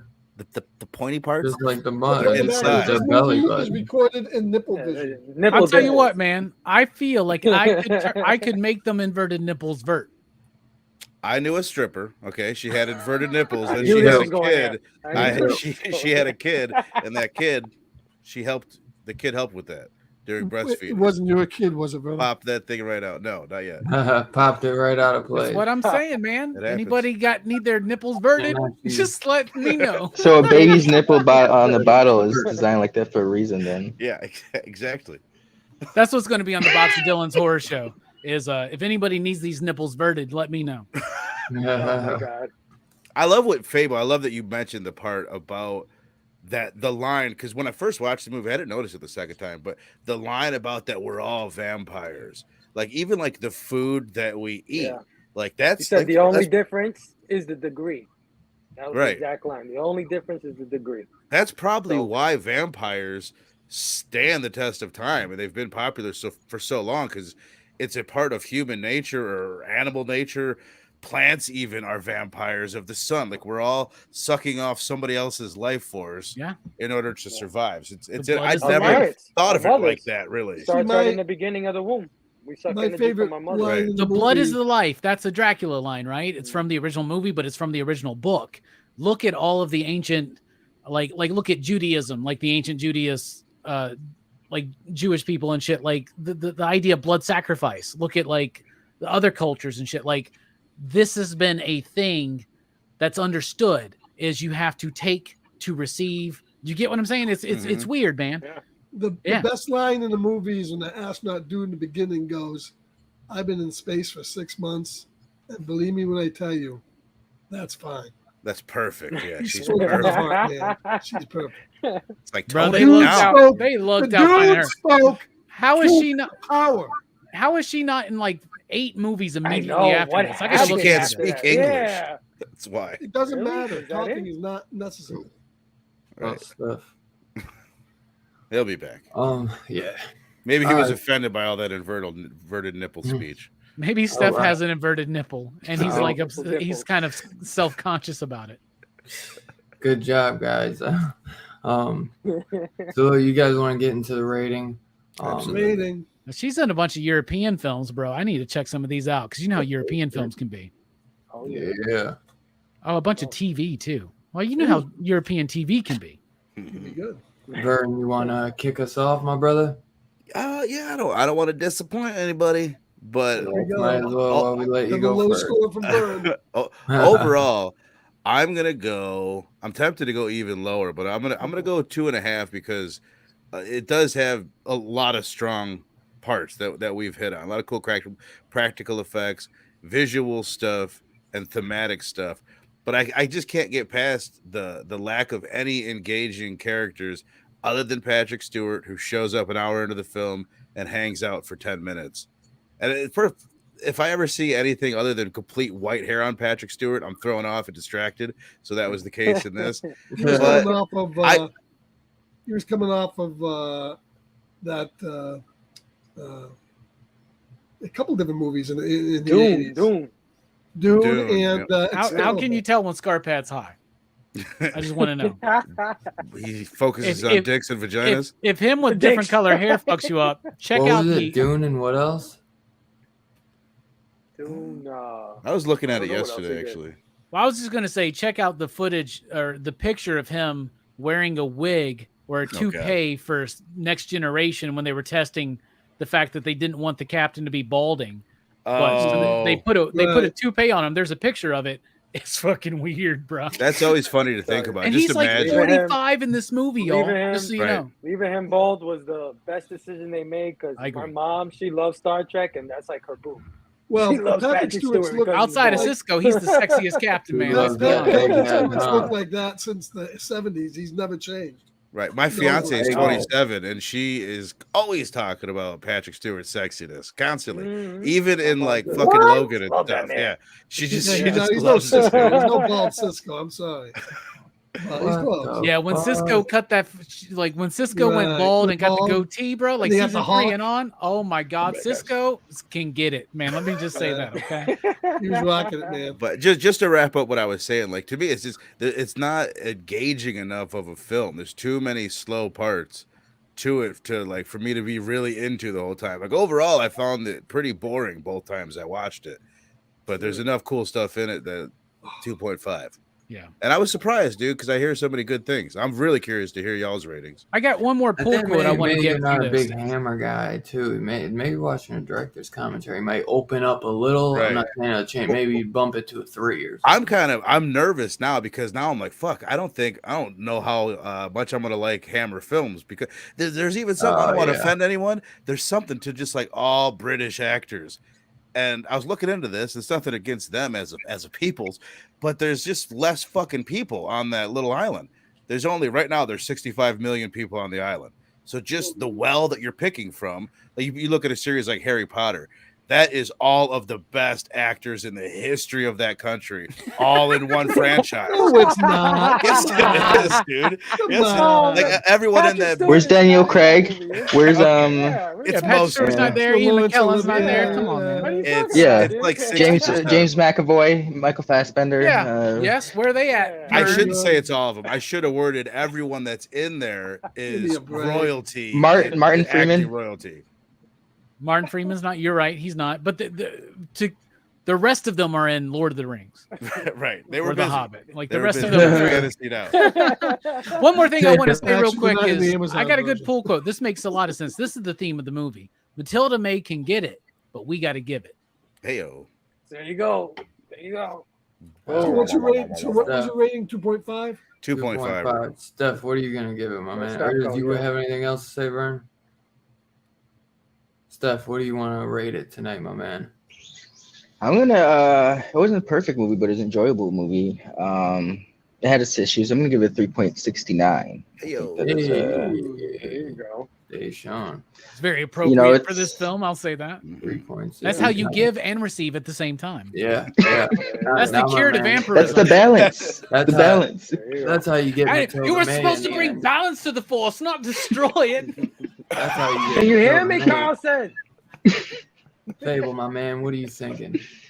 I'm gonna go 3, man. I'm gonna go 3. Nostalgia, nostalgia plays a part in it, man. I like this movie when I was a kid, and Matilda May may have been a big part of that, but I still love her to this day. She's awesome in this. It's got some pacing issues. It's got some slowness to it. But at the end of the day, I think the concept alone is enough to keep you engaged. Vern makes a good point when he talks about the acting, not the acting, the characters not being engaging enough.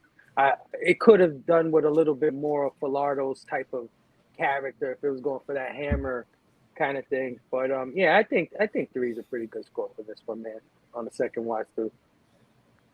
Hell yeah, definitely. And anyone in the chat, you know the drill. Throw your rating down below if you were able to check this one out. Scarpad, what'd you think? Oh man. Well, if I'm going to give it out of 5 slips. Now, granted, it didn't have the star power of any of the movies in the Harry Potter franchise, but Patrick if it Stewart. did, I thought I had enough to get through. Sure, there was no Dumbledore and there's no fucking Hermione, but There's Professor they did X. But they did have Matilda Yeah. May. In a wheelchair. Now, Hermione would be a good new replacement for Mathilda, but You Yeah. wash your mouth out, you Let's be a little. You just grossed me the fuck out, bro. I'll be honest. I'm man. talking about now, not then. No, I understand that, but like I just can't. I can't even think of it, man. Right. But I then again, can't, that no. wouldn't be bad either. Anyways, let me just say, I will give it 3.75. I love the movie. I watched it when I was a kid. I was looking at them special effects and the spacesuit effects. I was I saying, bet you were. not quite as good as Star Trek, but pretty damn Oh, I good. bet you liked it I even bet better. those nurse chapels were hanging high. So 3.75. 3.75. Nice. You said the Right. nurse chapels were hanging high. Is that what you said? Yeah. I'm still tripping about you being a kid in 1985. I'm like, Yeah, I was like, I didn't want to say Yeah. anything. I was just gonna say, kid. When did this movie come out? Like, not 1985. 1985, man. I was a kid, man. I was a fucking kid. Yeah. I was only 22 years old, man. yeah, exactly. I was Robbie gonna- was older than I was. Robbie's 42, man. I'm 41 and a half, motherfucker. Come on. He's older than he looks, man. I'm glad that I'm not the only one who threw off. I was like, wait a minute. I had a calculator. I know I'm bad at looking at math, him, but I was thinking, I was just like, I'm gonna let him do it, man. This is his I was time, just man. gonna let him get away with it. I've been watching this movie since I was a kid. I was like, yeah. I tell you what, though, man. Nowadays, I No, call I 22-year-olds was a kid kids in all the time. 85. They don't like it. So. The That's older what I you was thinking. I was get, like, I was 4, so what the fuck? Yeah. Oh, dude. I've been That was aged. slick. It's been fun. This is fun. This is fun. What did you think, Robbie? I love this movie. Mathilda May can get it, obviously. It does have its pacing issues. It's got some great stuff. The music is... I think the music in this film is better than Jerry Goldsmith's Alien. Oh no. I mean, I'm fucking being honest, man. This is how No, I no, feel. bro, This is how I no. feel.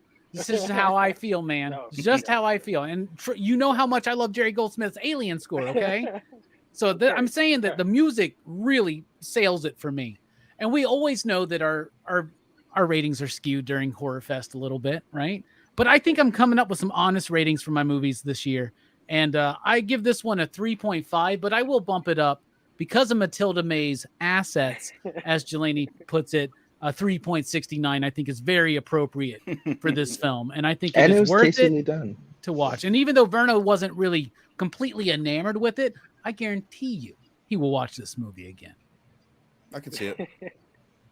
At least certain parts you'll watch Yeah. again. Yeah. Late at night for 15 minutes The stairwell scene. in slow Just the motion. first 20 minutes. So 3.69 from you, Robbie? You'll see Yeah. Fable down And there they with say his that- phone watching this movie again. When the producers first saw the dailies, and the first scene I think they shot with her was that stairwell scene, and when they saw those dailies, they were like, "Toby, you can't do this. He's like, watch me. Yeah, Watch me, motherfucker. Watch me, motherfucker. Watch me. I made Poltergeist, God damn it." I think Fable will be saying if only this movie was 12 inches big, it would be Oh my much God. better. Here he goes. This guy. If I could watch it on my iPhone Max, it would be so much better. Watch Yeah, the no, phone. Those two speakers in my gigantic Android phone really served it well. I'm gonna give it a 3.69 as well, my Makes you guy. feel like you're in the theaters. 3.6. That's 3 points. 69. 3.69s. Nice. And we got a 3.69 from Two Gun. And we got a 5 you digs from Mathilda May's assets from Jelani. And Gary North gave it a 3.69 There you go. as well, and a 4 slips basically from Jelani. So I'd say He man, was rating that's Mathilda May separately. I think we're right there, man, at a average score of 3.69, baby. Nice, man. Hell yeah. Go. And that concludes the Lifeforce review, kicking off the first 2022 Horror Fest stream. Robbie will be doing the Scream franchise this Monday night at 9 p.m. Central Time, right? 8 p.m. Central Time, brother. 8 p.m. 9 Eastern. 9 Eastern. 9 Eastern. Okay. And next week we will be doing American Mary, directed by the Saska sisters. So Check that one out. recommended to us from the homie Two Gun Pedro. So can't wait for that one. It's going to be a fun one. It's first time for I know a few of you guys. I'm a big fan of that film. I really like it, and I think you guys are going to enjoy it as well.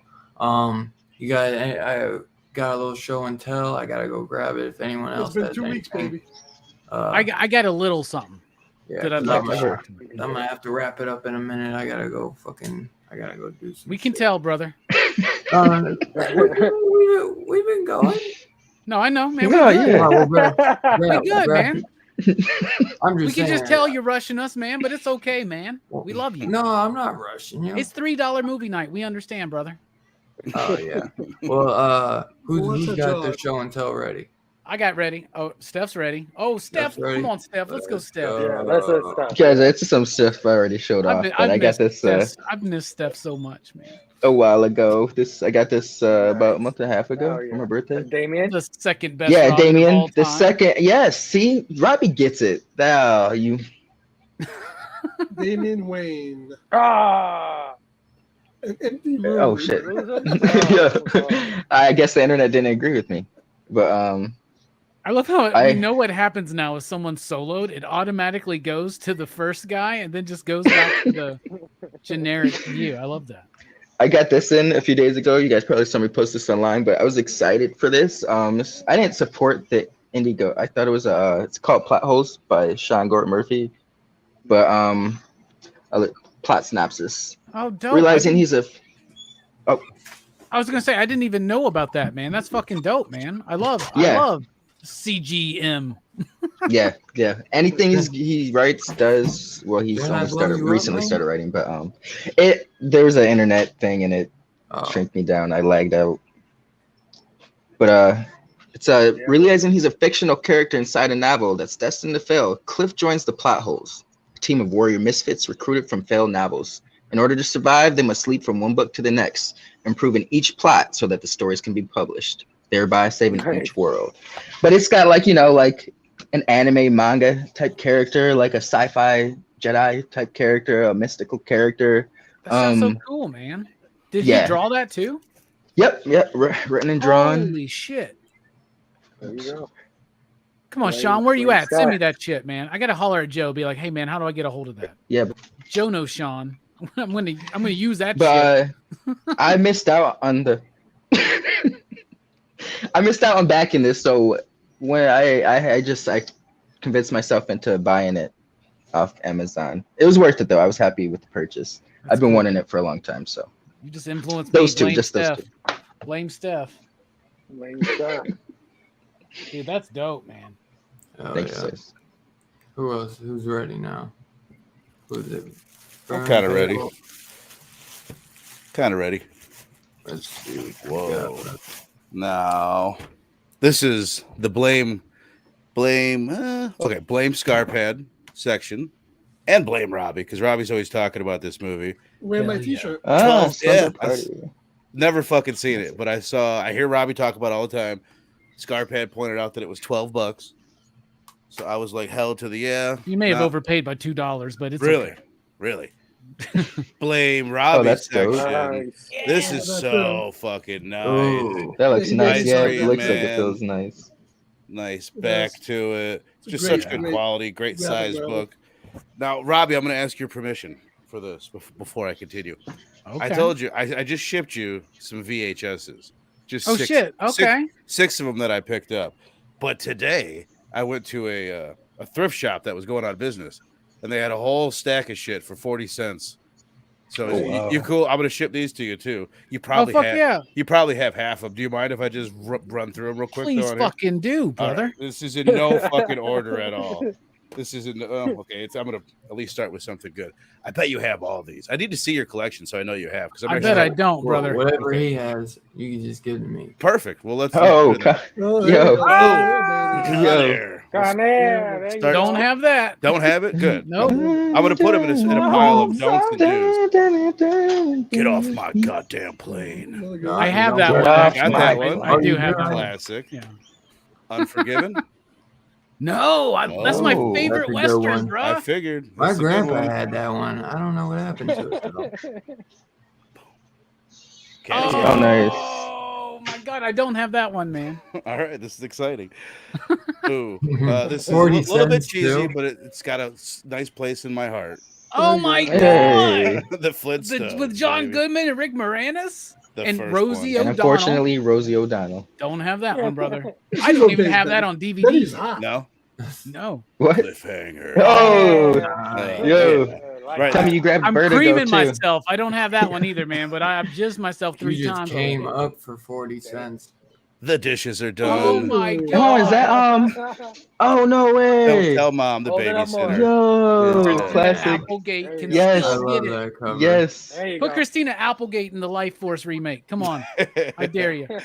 little dances with wolves. I don't like that is film, that a but I don't little- have it either. Do you want Is it? that Daniel Day-Lewis? Yeah. Okay. Yeah. Winner of 7 Yeah. Academy I Awards. don't like Dancer All Awards. right. That movie's stupid. It's just Avatar. I hope I didn't blow all the Hold good on, ones it early came out on. I'm going to before. save a couple.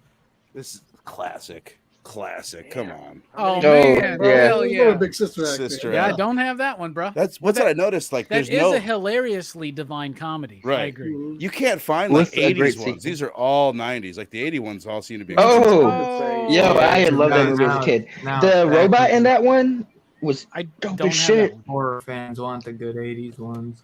Boom. I'm sorry. My Dr. Smith will always be Jonathan. Boom. Boom. I've never seen this movie, but Robbie, you know all movies, so I bet you're familiar with this. I just grabbed Oh, it. Oh Yeah. my God, that's Let stupid. Kelsey ass Grin- movie. Kelsey Grin- I'll take it, man. I'll All right, fucking all right, take all it. right. That movie sucks, but All I right. love it. Kelsey Graham. This movie's the remake of shit. the I Kills loved Movies this when was I was a Phenomenon. kid. Phenomenon, yes. Oh, Yeah, I Classic. remember that. John Dude, you're killing it. I Travolta. don't have that one either. He Don't was know just how trying to that get you into so far. Scientology with that movie. Was he an angel? GoldenEye. Oh, I got Right. that one. I got Got Oh, that one? wow. Gotcha. Wait. Let me. Fem Jensen. No, I don't. I only have World Is Not Enough and Tomorrow Never Video Game Dies. That would have Brothers. really helped me out, brother. Perfect. Perfect. Tomorrow Never Dies with Halle Berry? No, that's Right. Good Hell one. yeah. There This you is go. such a good movie, man. We I just gotta watched cover it. that Death Becomes here. Her. We should cover it. Dylan, here. you got to do that one. Oh, I don't yeah. have Bruce that. Willis. Becomes Yeah. Her. All right, just a Well, couple that's more. right. I did Air Force One.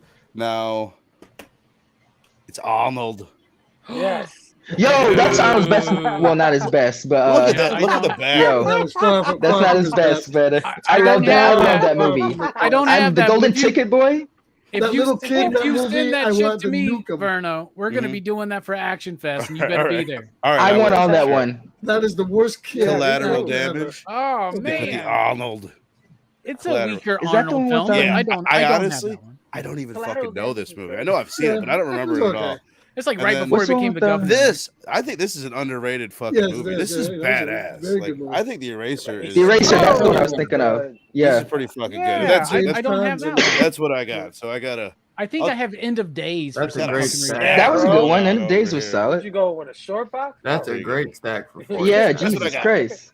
You know, from that era of Arnold, I really liked The Sixth Day. I'm not even That's gonna what you lie. were Like, saying. I I really Oh, is that liked the one where he's the clone? Or Yeah, the clone. Yeah, the clone. Yeah. Yeah, with Yep, Robert that was a good Duvall. one. I like Yep. that movie. Yeah. Dude, those are awesome, Vern. Fable, you got anything to show? I love you so Send me much. your way, buddy. Yeah, I got a few figures. Let's see, and then I we'll go haven't done a start right after proper. I haven't had a proper Blame Fable in a while, and last week I showed off like one figure that I got, but I got a whole bunch of figures in that amount of time.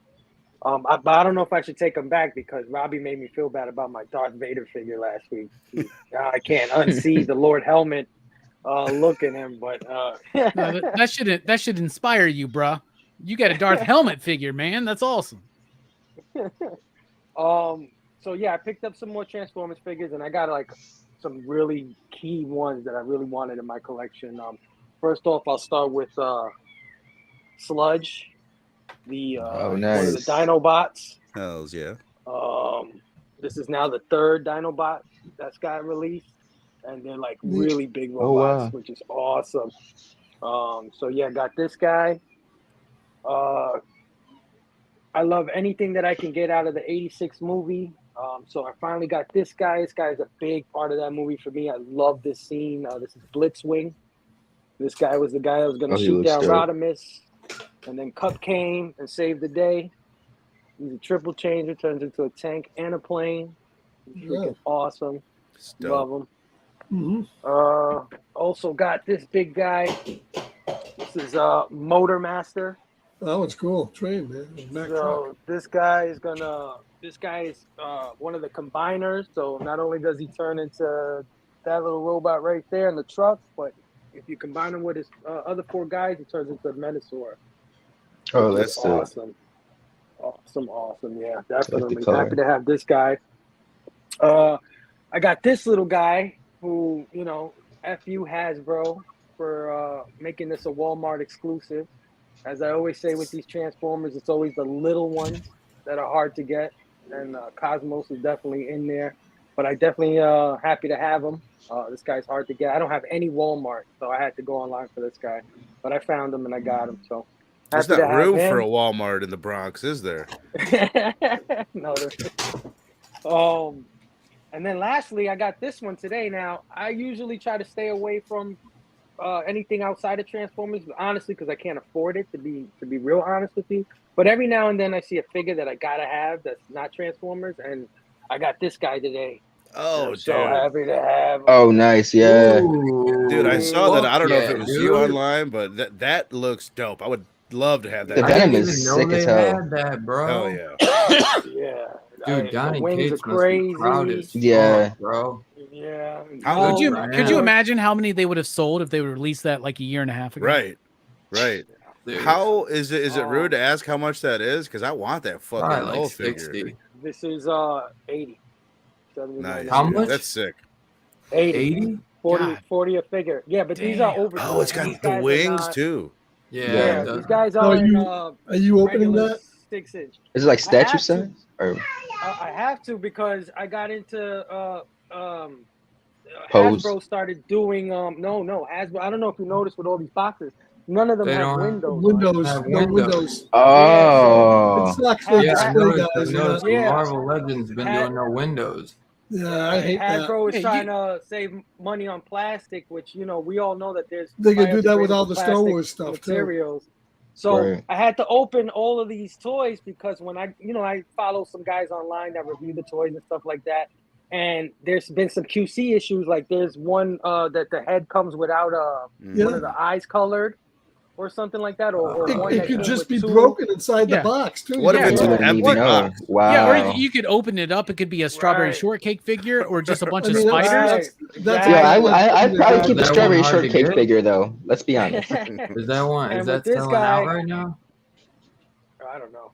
You don't know? But with this I think guy, that's gonna his kill the legs collector's market. are loose, and you see guys online like moving the legs and they flopping around. So I had to open it to see if I had that copy, and his legs are a little loose. So I'm kind of glad I did open it, but it kind of sucks because I have nowhere to display this Sure. stuff. So I got to open it and then put it back in the box. And that It, kind of it hurts. sucks. You know And what some I of that stuff, mean? Yeah, the boxes can't be reopened. It just sucks. right. I open Right. a lot of So- my stuff, but for people who don't, Yeah. it really You kills got this the market. shit going on here where there's no plastic, no Yeah. window. So the pieces, Yeah, that's their somebody new could be thing in the for- aisle, They're messing like with it. chipping anything the that's going to paint, be like doing all that 15 to stuff. 20 bucks is going to be like that from now on from them, it seems. Sucks, man. That's Yeah. interesting. Ridiculous. Bummer. But yeah, that's my whole man. Nice, Nice dude. Nice, man. Good shit, Nice. Fable. Well, Hasbro's Well, prices overall great have haul. gone up, right? And Yeah. and their quality of the package has gone down.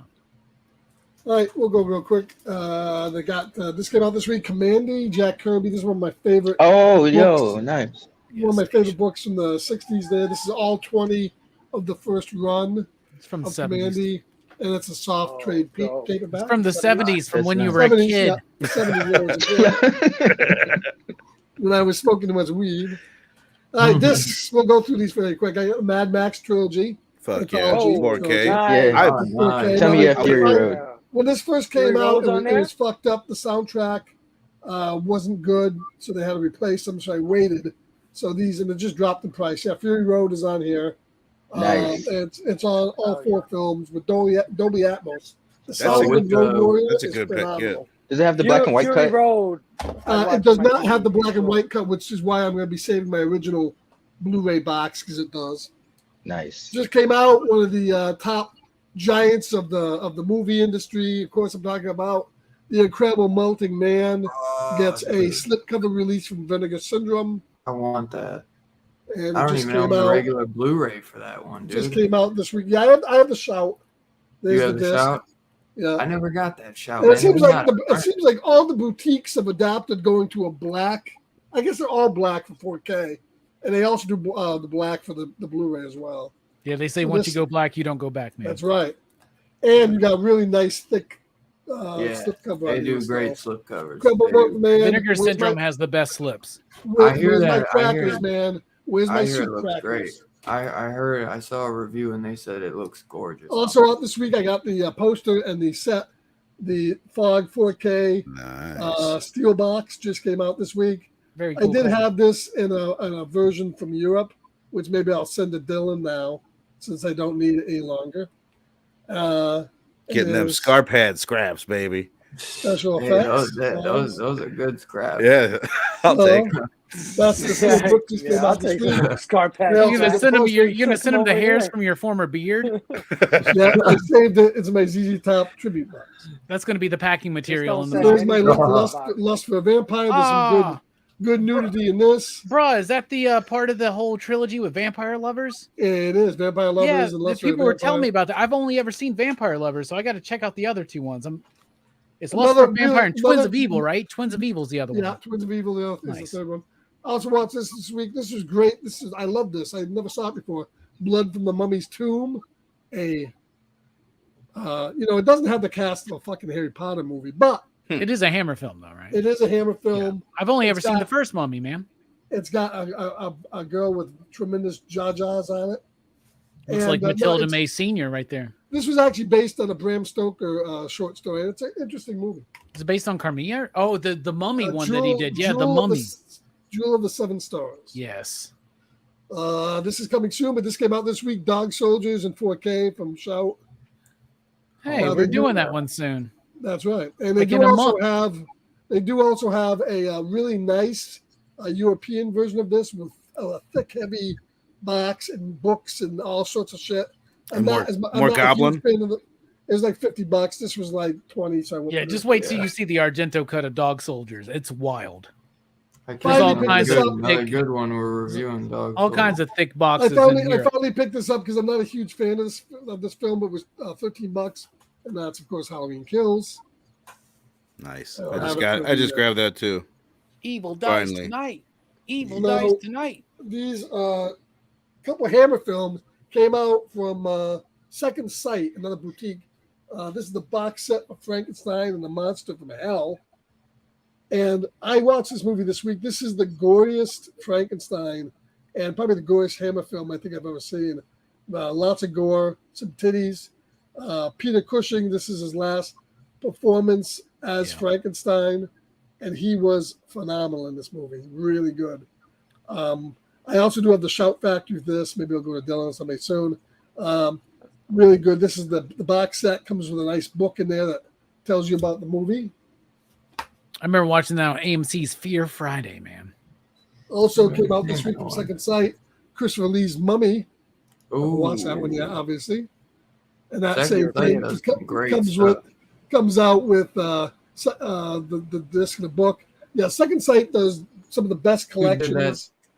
That's who That's, does that, region free. that Dawn of the Dead box set that I was raving about. This is not region free. This is not region Isn't free. that the Yeah. European, Unless you get rating logo on the it bottom? never is unless you get it 4K. Yeah, but well, this is not a 4K. It's a Blu-ray. Yeah, 4K is so a it's region not- free. Blu-rays are not.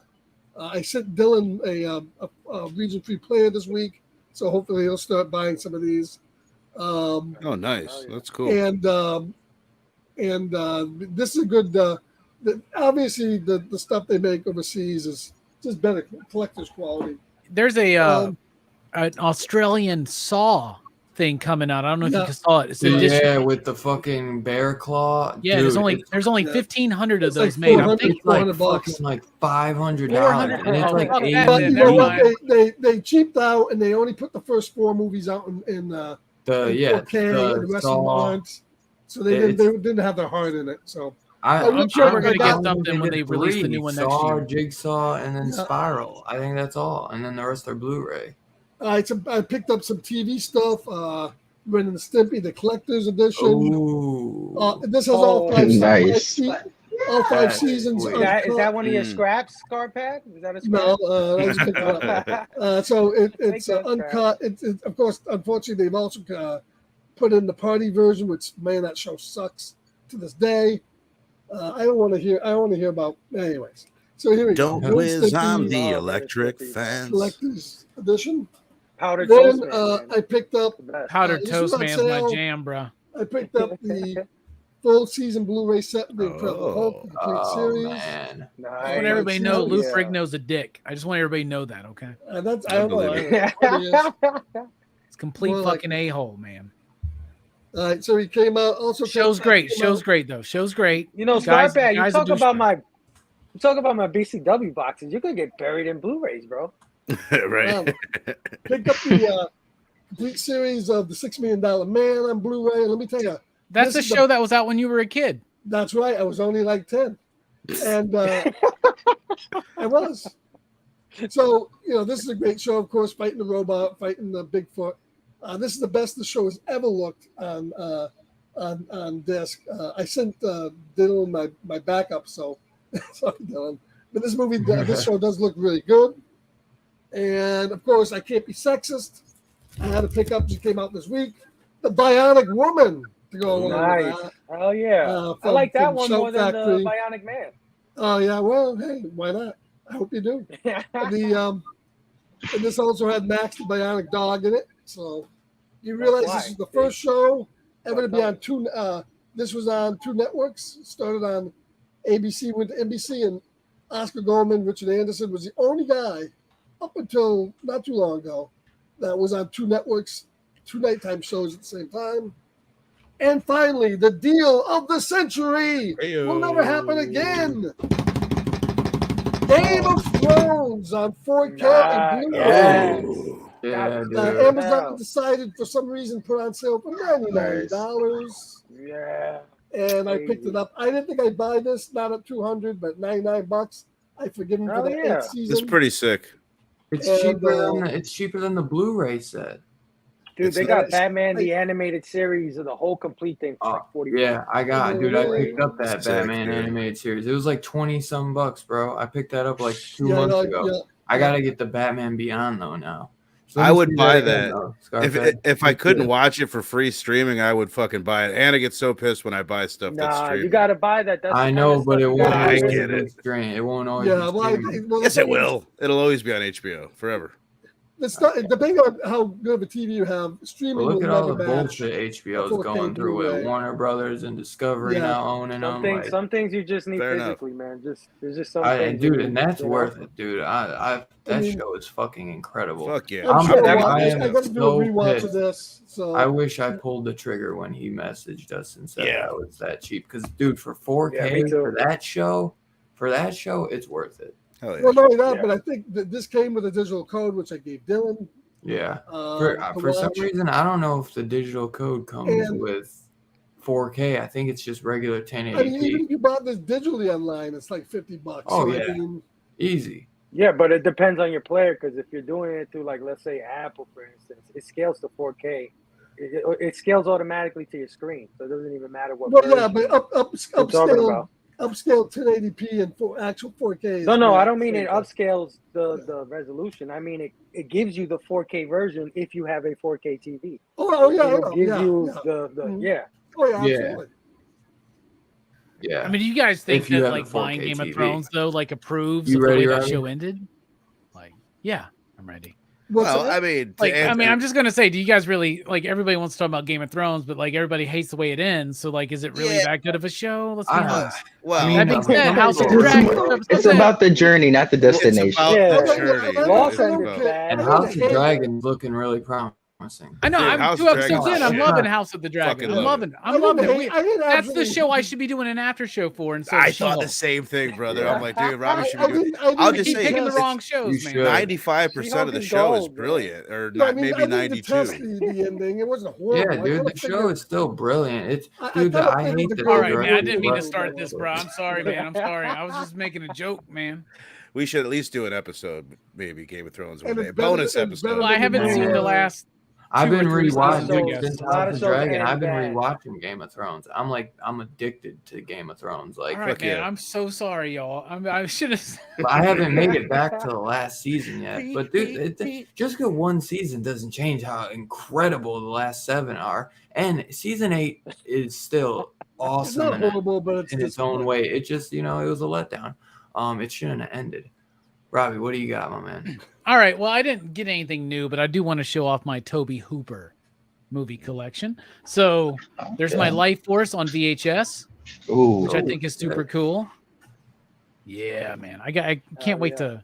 And actually, an hour and Theatrical? 56 minutes. This is the director's cut. So Okay. yeah, that's what I was thinking, right? All right. So then there's my Lifeforce Blu-ray. I got the Scream Factory, but now I'm thinking about double dipping and getting the Arrow one because I got the region free player too. So like, I'm thinking it might be worth it. I don't know. Dude, that's a cool cover, but the cover that Mike used for the thumbnail, I would love to see something with that on it because that artwork is dope. That one, Yes, right? That's the that- reverse. Yeah. Very cool. And Mike was only able to use like the top of it, but the whole thing is cool. This is one of the ones where honestly, I think the redone cover is better, but I like going with the old school because it Right. matches the, Totally. Anyway, that's me. Then we got Body Bags because Tobe Hooper did a bit in Body Bags right there. So there you go. I got Salem's Lot. Tobe Hooper did the Salem's Lot miniseries, y'all. A lot of people don't ever remember that, but he did. I think it's Sounds got right. some problems. I right? didn't know that as well. There's his biggest film. Yeah. Like we know that one. You think Like, that's why- his biggest? This is his biggest, most well-known Well, film. Texas you think- Chainsaw? I think he's more known for Texas Chainsaw, but He- maybe that's the biggest. I But get it. this is his big. I bet he made more money off of this than he Right. did No, Texas 100%, Chainsaw yeah. Massacre. All right. Yeah. The Great Fucking Funhouse. I don't care what anybody goddamn says. This movie's fucking awesome. And yes, I like this movie better than Lifeforce because I gave that 4 you digs. Anyway, I gotta watch Yeah, it. get the there's my 4K. Texas right there. Hell yeah. Steelbook. Yeah, I And got that. along with, there it is right there, Texas Chainsaw Massacre 2.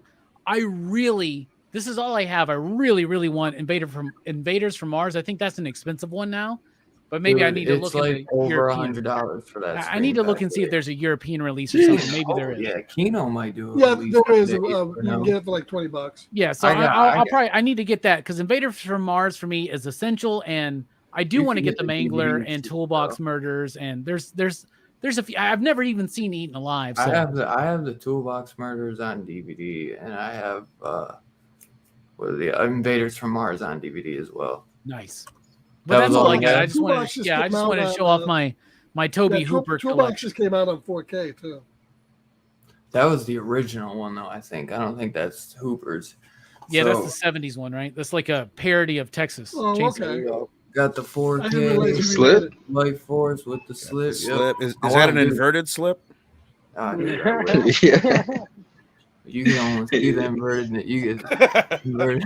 He's nips looking from to the see if back. it's inverted, man. That's great. But dude, I Yeah, the I- disappointment I you want- feel when these you 4Ks. realize I've been loving Scream Factory's 4K. So disappointment you I'll feel, probably like, pick when up you that realize Dog the version Soldiers you're ever gonna reviewing watch that. is not in 4K. Yeah, I know that's They the always biggest do. bummer because I'm probably gonna always just watch that Blu-ray. Yeah.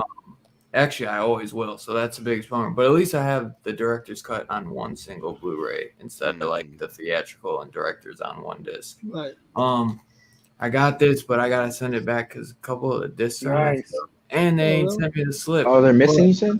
You gotta check your SCAR package. Sometimes a couple of the discs have they'll freeze up and shit. Oh, So really? yeah, that's what a lot of people were saying in the comments. They had trouble with the discs, so I went back and was Let me checking. tell you, I probably have about 1,000 discs that freeze up. I don't know them because I haven't watched them. Yeah, I fucking love this show, though. I love this show, dude. This is Oh, one of hell the yeah. best Yes. That's groundbreaking outright. shows ever. I'll be First sitting two there tomorrow seasons. going, every one of my fucking movies freeze up, man. What the fuck? I can't wait for them That to do it. Doom Patrol and Legion are probably in the last few years, my favorite. I mean, the MCU shit is good, but outside the MCU stuff, Sandman was good Yeah. too. But yeah, dude, I've been The Boys is just one show that I can just binge over and over again. It's just I can't Hell get yeah. sick of it. And another one I've been dying to get to add to the the Vestron collection, Nice. Yeah, the Wish, Nice. Wishmaster collection. I've been dying to get this one, dude. Yeah. That's a dope sick cover. cover. I Yeah. had like a Cool, man. coupon. I had like a random coupon for it, and I got it cheaper than I ever could. Yeah. So I That was means like, I need to get gotta it pull. soon because Dylan's going to be covering it. Well, you knew I was gonna cover this one. So it's been on my wish list for a while, man. Yeah, mine too. But I'm so glad and happy to add this one. I adore the first two. 3 and 4 are okay.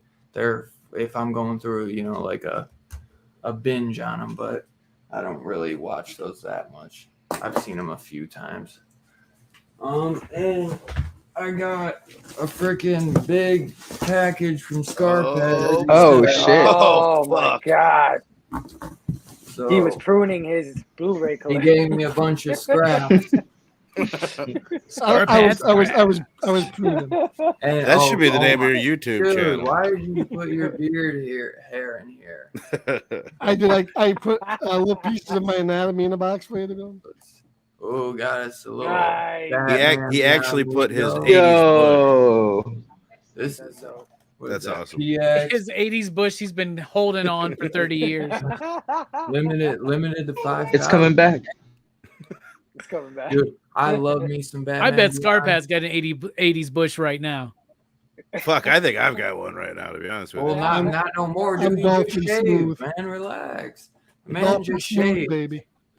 Yeah, but Did the dude, I dream gotta smash pick the up curtain, Batman Scarpat? Beyond series on Blu-ray. Why are you Certain even months. asking that? He's got a mustache down there.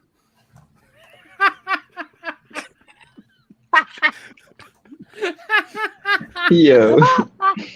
And I wax it What too. the hell are we laughing at? Is All the right, we mustache gotta above the dick or below it? Like, I'm curious. One on each. The trick is you shave down the balls. That's Just Some like kid's going down the asking what middle. Is Steph's kid asking what a dick mustache is? Daddy, what is that? Tell me about a dick. I just imagine Gonzo and shit. It's time to have the talk.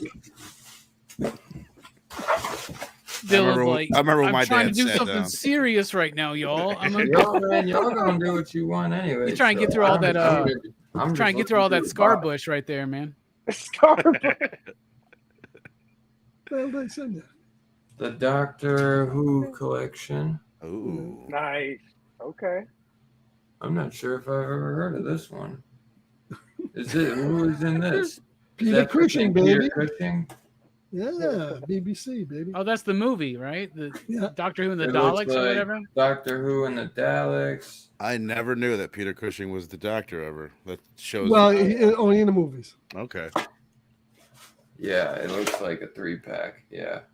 Invasion Earth. Invasion Earth, that's a great one. It's pretty dope. It Daleks. seems like Dylan doesn't quite appreciate this gift, but that's Yo, okay. man, I'm trying to look at them, dog. How about you just shut up and let me fucking unbox them? God damn.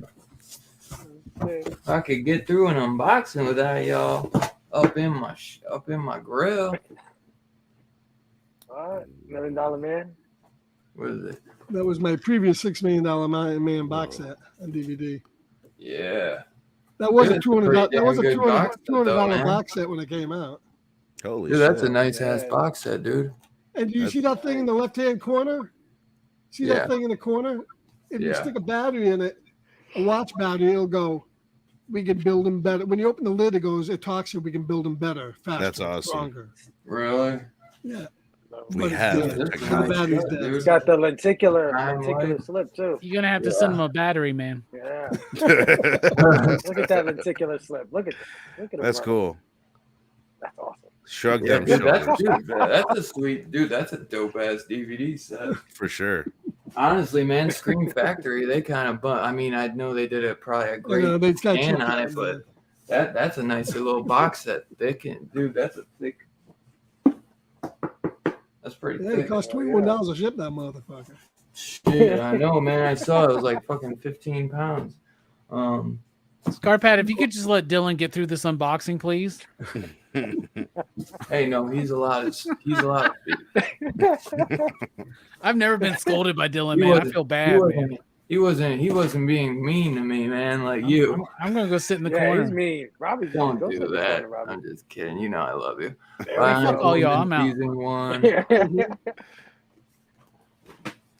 Bionic Woman Season And 2. I bet there's a season 3 too.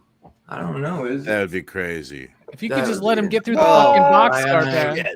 What? Well, they get the same cover on all of those. Yeah. Like, the different colors. Yeah. Just different colors. And then they throw different little pictures in there. I was like a Tales from the Crypt cover or some shit. Oh, this is sick.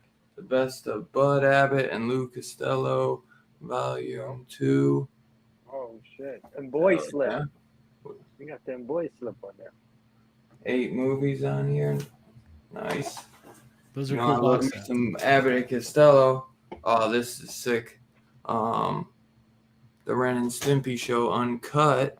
Nice. That's Yeah, fucking sick, dude. That's awesome. Hell yeah, dude. I'm super hype about this. Dude, This that's so might be crazy. the- It's I'm like it's like you got the lesser version of everything he just showed off. They We should have done shit- this in reverse order. Shit Yeah. rolls downhill. Godzilla versus Megalon. Nice. That'll be a fun one. And this Island Island Earth. Oh, cool. That's a great sci-fi. Dude, That's a really that- cool cover. You see that, and that really is gonna sucker you in. Mhm. You gotta get the brunette. What's it? That's the Melatuna mutant. She naked on the back? Yes, it is. Yeah, it is. Oh wow. It's technically one of the Universal monsters, right? Oh, Yes. yeah. He's like That's the only blacklisted. reason I know of it. Oh, we got The Walking Dead, the complete second season. Fuck Nice. That's the one where he just runs into the farmhouse for the entire program. That's a Yeah, random this scar is pad. Anchor- Come on, bro. That's a real Anchor scrap Bay. right there. Yeah. I didn't know Anchor Bay put this out. What, did Here's you pick season up- 2 of The what, did you Walking pick up Dead. The whole set on Blu-ray. The second half of season 2. Arguably the best season outside of the first 3 episodes. Yeah, hell yeah. Hell yeah. We got the Wes Craven Shocker and Nice. Night of the Comet. Oh, shocker. Nice. That is a comment. Speaking of Haley's Comet, Hell yeah. Night of the Comet Yeah, was guys, one of the the Shocker first was random movies that Robbie had done on PCP that I watched and loved.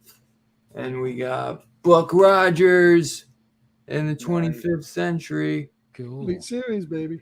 Aaron Gray. Oh, this one's. Oh, this is a good one for my Stephen King collection. I always forget they did the Oh, Dead nice. Zone. Yeah, TV Anthony series, Michael Hall, right? The complete. That was a good first good season. series. Did they even do any more? How many Yeah, seasons they did they? did six seasons. Oh wow. they? Holy Oh, shit. wow. Are you serious? I thought Yeah. I thought this would have been the one. No, they did 6 seasons out. They did Oh, that. no. Wow. Yeah, I they did that not for a know. while. I've I think never it's heard on- anything By the about way, it. Dylan, did you hear that Storm of the Century is available for the first time uncut right now on Hulu? Uncut on Hulu. Yeah, Stephen King was like bragging about it. Like for the first time, the Storm of the Century uncut miniseries is available. It's on Hulu, apparently. That's crazy. I think I what saw does he that, mean yeah. by uncut? Like never before? Like the It's the like a DVD copy that me and my mom would always watch isn't the uncut version. I don't I know, think man. what's I'll what's have up to there check it is out. the European version. of Dude, the thanks for show. telling me that. Dude, you know that's one of my fucking favorites. That's gonna probably be one of our Christmas ones. Nice. All right, so we got and to fill it off from the last haul he sent, the Twilight Zone Nice. season 1, baby. Yeah. Yeah. Fuck nice. yeah, dude. I really like these Twilight Zone covers, man. I really Yeah, like these it's black dope. and white ones. These are sick. Oh, yeah. And then I noticed it went on the side when you put them together. It's gonna when you get them all. Yeah, it's gonna be a I picture of yeah, Rob. what'd you say, Scarphead? yeah, I didn't hear you again. He's really high, man. Icons of Sci-Fi, the Toho collection. What is it? Nice. Yeah. Oh, yeah. Mothra I picked a down bad here. time to stop sniffling Gorilla Glue. H-Man and Battle on Outer Space. And we got the classic sci-fi ultimate collection. Oh, this is sweet. Tarantula, The Okay. Mole People, Incredible Shrinking Man, The Monolith Monsters, Monster on Campus. I love Monolith Monsters. That's great. That's sick, dude. And then Sci-Fi Ultimate Collection Volume 2. Dr. Cyclops, Cult of the Cobra, The Land of Unknown, The Deadly Mantis, and The Leech Woman. Dude, these are sick. That's perfect for that little sci-fi show. Oh, and sick. You know, I fucking love this one. Anything hell Stephen yeah. King, baby. Tales from the Dark Side. Tales Hell from the yeah. Dark Side, the movie. Oh, Ray Don nice. Chong. Hell yeah. Should I sent you that? I think I just fell in a box. Can Did it? you send Dylan that- has that, right? Yeah. Can you I send don't that- know. I thought, yeah, I Can you think send I that might. back to me? We covered Yeah, that you got it already. already. Send it over here. Pop that in the mail back to me. No, I'm only busting. The Universal Horror Classic Movie Archive Nice. Hell yeah. with the Black Cat, Man-Made Monster, Horror Island, Night Monster, Captive Wild Woman.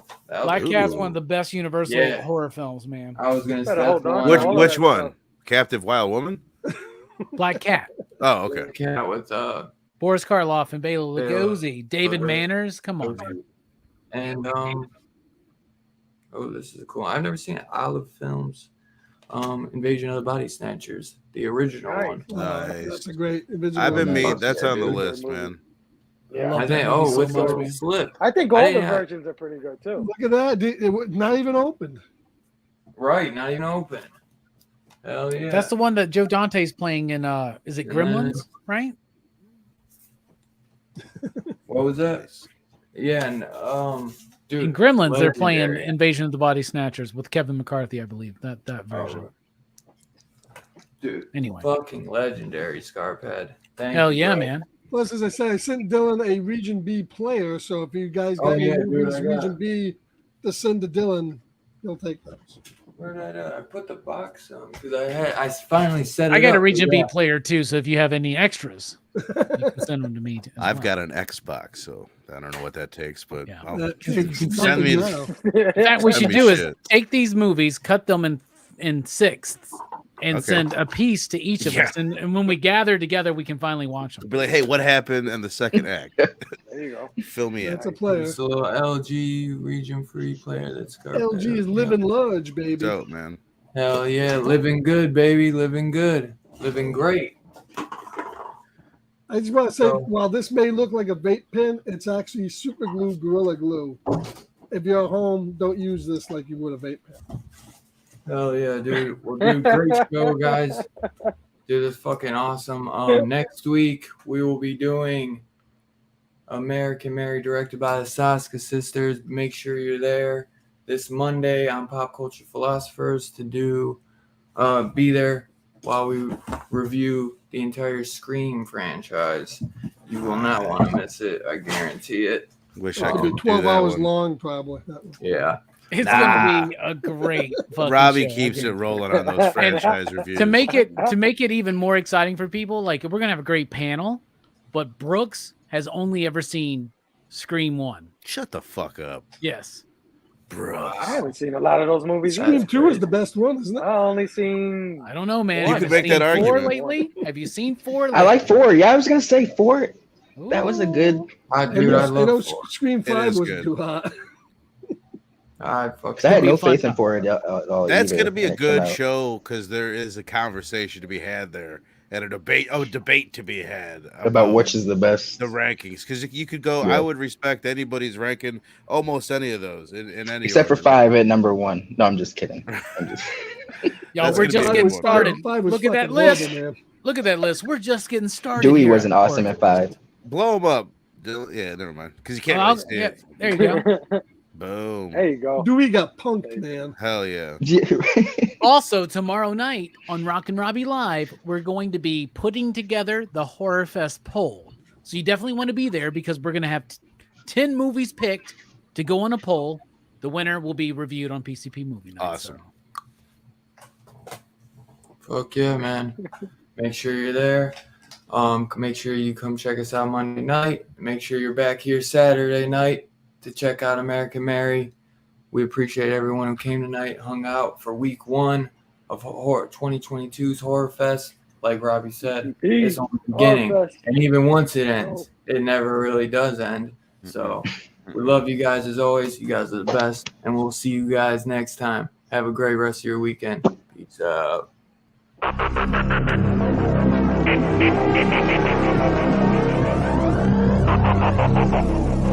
Thank you.